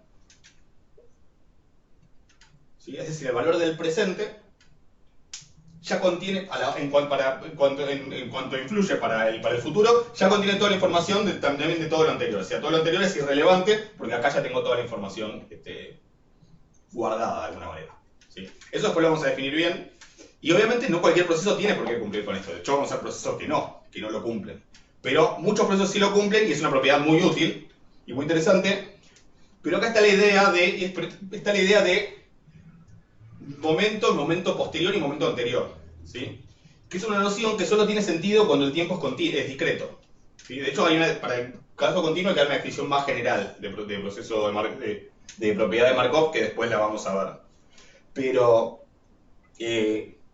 está la idea de, bueno, un periodo, el periodo siguiente, el periodo anterior, un t menos 1, un t más 1. Cuando el tiempo es continuo, el más 1 o el menos 1 no tiene ningún significado en particular. Es más una unidad de tiempo, menos una unidad de tiempo, pero no quiere decir que en el medio no pasa nada. Entonces, el tener que trabajar con la idea, el momento siguiente en realidad es un infinitésimo después. El momento anterior en realidad es un infinitésimo anterior. Con lo cual, ahí hay que usar herramientas más de lo que sería el cálculo diferencial, o sea, de los temas de límites, de integrales, de derivadas. ¿Sí? Entonces, se vuelve un poquito más complicado por esa dificultad específica del tiempo continuo, que es no tener bien definida la noción del momento posterior y el momento anterior. Pero se puede manejar y vamos a usar las herramientas. Pero ahí es donde por ahí se pone a veces un poco más picante. ¿Hasta acá hay alguna duda? Ya, no hace falta que entiendan todo lo que estoy diciendo, para si se entiende un poco la lógica. ¿Cómo va a seguir esto? A partir de ahí, vamos a hablar, primero vamos a tener un tema cortito, pero interesante, que es la simulación.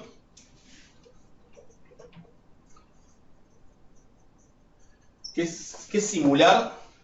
Y bueno, tratar de generar valores de variables aleatorias, valores aleatorios, ¿sí? Siguiendo una cierta distribución, ¿sí? Es decir, yo puedo pensar en el experimento de tirar una moneda y que salga cara o seca, o si quieren pénselo como 0 y 1, y generar, no sé, 100 valores, ¿sí? tengo una manera de hacer eso, que es tirar una moneda 100 veces. Ahora, si quiero generar 1000 valores, tendría que tirar una moneda 1000 veces. ¿Sí? Si quiero 1.000.000, tendría que tirar la moneda 1.000.000 de veces. Con una computadora hay muchas cosas que se pueden hacer. O sea, sin una computadora también, pero la computadora obviamente la ventaja es que lo va a hacer muy rápido. Simulación, ya trabajaríamos. Con el tema de simulación vamos a ver ejercicios que no van a ser con R porque son un poco más teóricos, pero sí ahí sí van a tener que trabajar con R. Definitivamente, porque la idea es simular una cadena de Markov de longitud de 1.000.000. Bueno, sí, no lo vas a hacer a mano. Ahí obviamente va a ser con R. De igual habrá algunas cosas teóricas ahí que también vamos a ver, pero básicamente va a ser con R. Entonces, una área sería usar una computadora que me genere ese millón de ceros y unos como si hubiesen sido generados tirando una moneda 1.000.000 de veces. Cuando digo tirando una moneda, la distribución que está, de esos ceros y unos que estaría por detrás, ¿cuál es? ¿Se les ocurre? Bernoulli. La Bernoulli, exactamente. Es una distribución de Bernoulli con P igual a 0,5, ¿no? Si la moneda no está cargada o si estuviera cargada con otro P. ¿Se entiende? Entonces, ¿qué estaría simulando? Una distribución de Bernoulli. Entonces, la realidad es que hacer eso, simular valores aleatorios, o sea, generar valores aleatorios, en realidad casi que no se puede. Medio que sí se puede, porque existen, si quieren, bueno, después cuando llegue el momento se los voy a mencionar, pero pueden entrar a random.org, que habla mucho de la generación de métodos para generar verdaderos valores aleatorios. A veces lo que hacen es medir el campo electromagnético que se mueve aleatoriamente, cosas por el estilo, pero la realidad es que en general lo que uno usa no son valores aleatorios, sino que llaman números pseudo-aleatorios, ¿sí? Es decir, generados para que parezcan aleatorios, pero en realidad son completamente determinísticos, ¿sí? Vamos a hablar de algunos de esos procedimientos para generar esos números, para simular valores aleatorios y, bueno, y cosas relacionadas con eso, ¿sí? Pero vamos a ver que la simulación tiene incluso aplicaciones numéricas, ¿sí? Vamos a ver que se puede usar simulación para aproximar el valor de una integral. Así como ustedes, si hicieron numéricos, si están haciendo, van a ver que existen métodos no aleatorios para generar, para aproximar el valor de una integral, que por ahí es difícil de resolver a mano, que son porque es como el, qué sé yo, el método de la regla de los trapecios, la regla de Simpson, los métodos de cuadraturas y esas cosas. Pero también se puede simular un montón de números con una cierta distribución y usar esa distribución para aproximar el valor de una integral. Sí, eso es un poco las cositas que vamos a ver ahí. Después de eso, nos vamos a meter un tema un poco largo, que son los procesos de series las llamadas series de tiempo, ¿sí? Y en particular dentro de eso, lo que se llaman los procesos ARMA y AIMA. Que son un tipo de proceso en tiempo discreto, en tiempo continuo, en tiempo discreto y continuos en el dominio de las variables, ¿sí? Y ahí tenemos bastante para ver. Vamos a hablar de toda esta metodología relativamente moderna que se usa sobre todo para predecir el valor futuro de una serie de valores a lo largo del tiempo, ¿sí? Conociendo el pasado. Antes de esto, a ver. No, está en la práctica 6, perdón, esto sería la práctica 7. En la práctica 6 tenemos una previa para esto, que es una introducción a la teoría de la predicción, ¿sí? Que es el concepto de predictor y cosas por el estilo, ¿sí? Es una introducción a la teoría, creo que se llama la guía. A ver. Introducción a las series de tiempo se llama, ¿sí? Introducción a las series de tiempo, que básicamente, bueno, la guía se llama Introducción a las series de tiempo, ¿sí? Pero básicamente lo más importante que hablamos ahí es el concepto de predictor, esperanza condicional, que los vamos a usar después, ¿sí? Y en la práctica 7 nos metemos específicamente con ciertos modelos de series de tiempo, que son los modelos ARMA y ARIMA. Finalmente, en la práctica 9, no, porque estoy poniendo 6, 7, 8.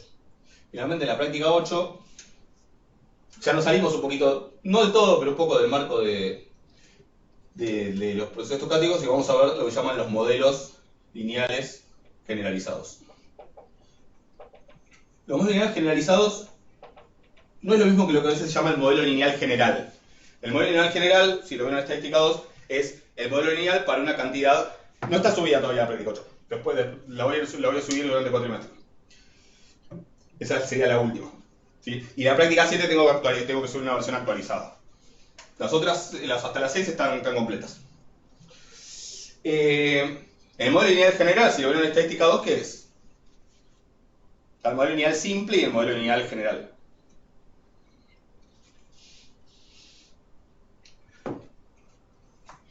Hay algunas, sí, pero la mayoría no los tienen los resultados. Si puedo voy a ir subiendo algunos, pero la mayoría no los tienen. El modelo lineal simple es el que tiene una variable explicativa, es decir, una x y una y en función igual a x más b, digamos, o beta 0 más beta 1 x.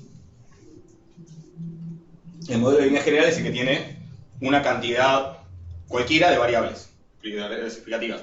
Que para hacer ese, pues yo puedo estudiar el modelo para una variable, el modelo para dos variables va a tener otra fórmula, el modelo para tres va a tener otra, pero no tiene sentido hacerlo así. Después hay un tratamiento general de eso que, si lo vieron, habrán visto, después lo vamos a repasar, habrán visto que es un tratamiento matricial. ¿Sí? Eso es el modelo lineal general. Los modelos lineales generalizados son otra cosa. Dentro de los supuestos que se usan para estudiar el modelo lineal, los llamados supuestos de Gauss-Markov,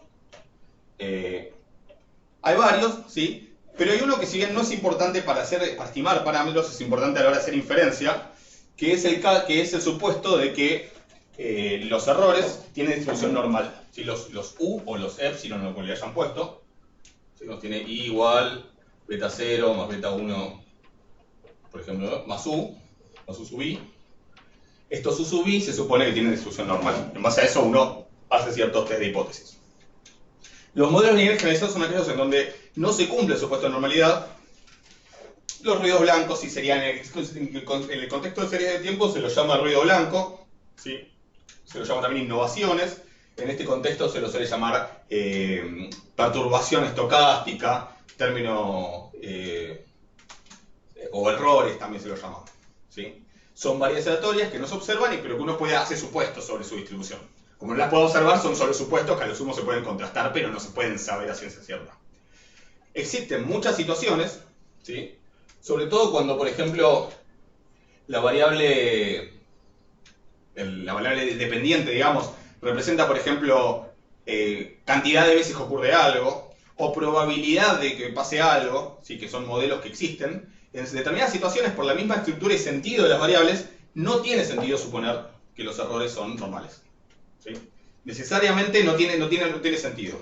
Y en esos casos, bueno, hay métodos que eso va a tener consecuencias. Si yo no puedo suponer normalidad, eso va a tener consecuencias en el modelo. Incluso si no puedo suponer que la esperanza es cero, que es uno de los supuestos de Gauss-Markov, también eso va a tener consecuencias incluso en los estimadores. Entonces, los modelos lineales generalizados son básicamente cómo hacer inferencia, digamos, y cómo trabajar con modelos lineales cuando los errores no son normales, ¿sí? Y eso tiene modelos específicos en los que surge, y hay distribuciones específicas que se suelen suponer según los casos, ¿sí? Sirve para los modelos donde, por ejemplo, uno quiere que la variable y represente probabilidad de que pase algo. ¿Sí? Uno puede pensar que la probabilidad de que pase algo está relacionada con el valor de una variable aleatoria, ¿sí? Qué sé yo, la probabilidad de que llueva va a estar relacionada con la presión atmosférica. No sé si linealmente, no importa, digo, es un ejemplo tirado así al azar, ¿sí? Entonces, si esta ahí es una probabilidad, bueno, primera consecuencia, ¿qué valores puede tomar?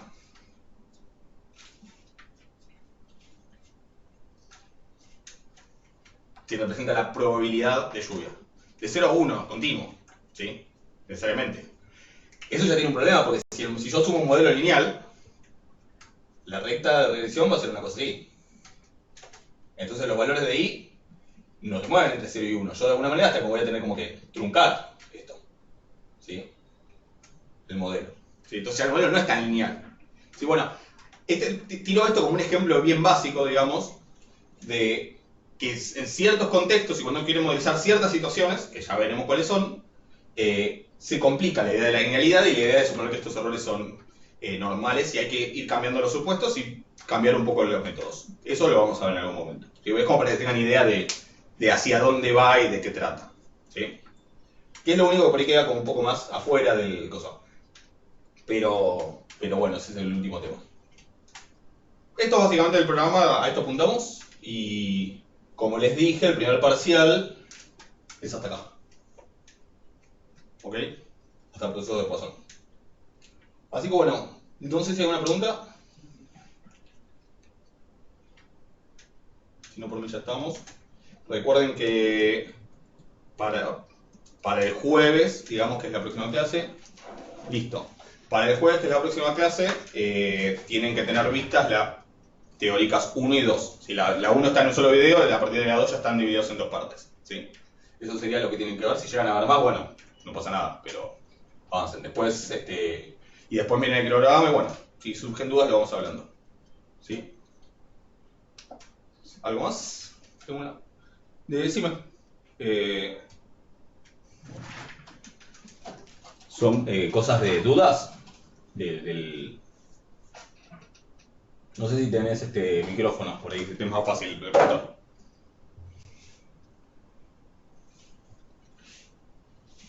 Si no, también lo que pueden hacer es, si quieren antes de la siguiente clase, está bien, si las podés escribir, hacelas. Si no, si preferís, lo que podés hacer es subirla al foro o mandarme un mail, pero por ahí con el foro, y yo ya lo tengo visto para contestarlo en la siguiente clase. Digo, si es algo muy complicado de escribir o de explicarse. No, o sea, la próxima... Dale, perfecto. Yo después las tengo vistas y el jueves lo charlamos. La próxima clase sería el miércoles, pero es no sincrónico, o sea, tienen que ver el video. ¿Sí? O sea, técnicamente es una clase por video. O sea, todas las clases tienen algo, pero la próxima clase por acá por Skype es el jueves. ¿Sí? El miércoles, en teoría, lo que tienen que hacer es ver la teórica 2. ¿Sí? ¿Estamos? Y nos vemos entonces el jueves a las 11, si todo funciona y no hay cortes de luz, ni de internet, ni ninguna de esas cosas. Bueno, si no hay más preguntas, nos vamos hablando. Cualquier cosa escriban igual en el foro. Yo trato de entrar y mirarlo. Y bueno, nos vemos después. Estamos.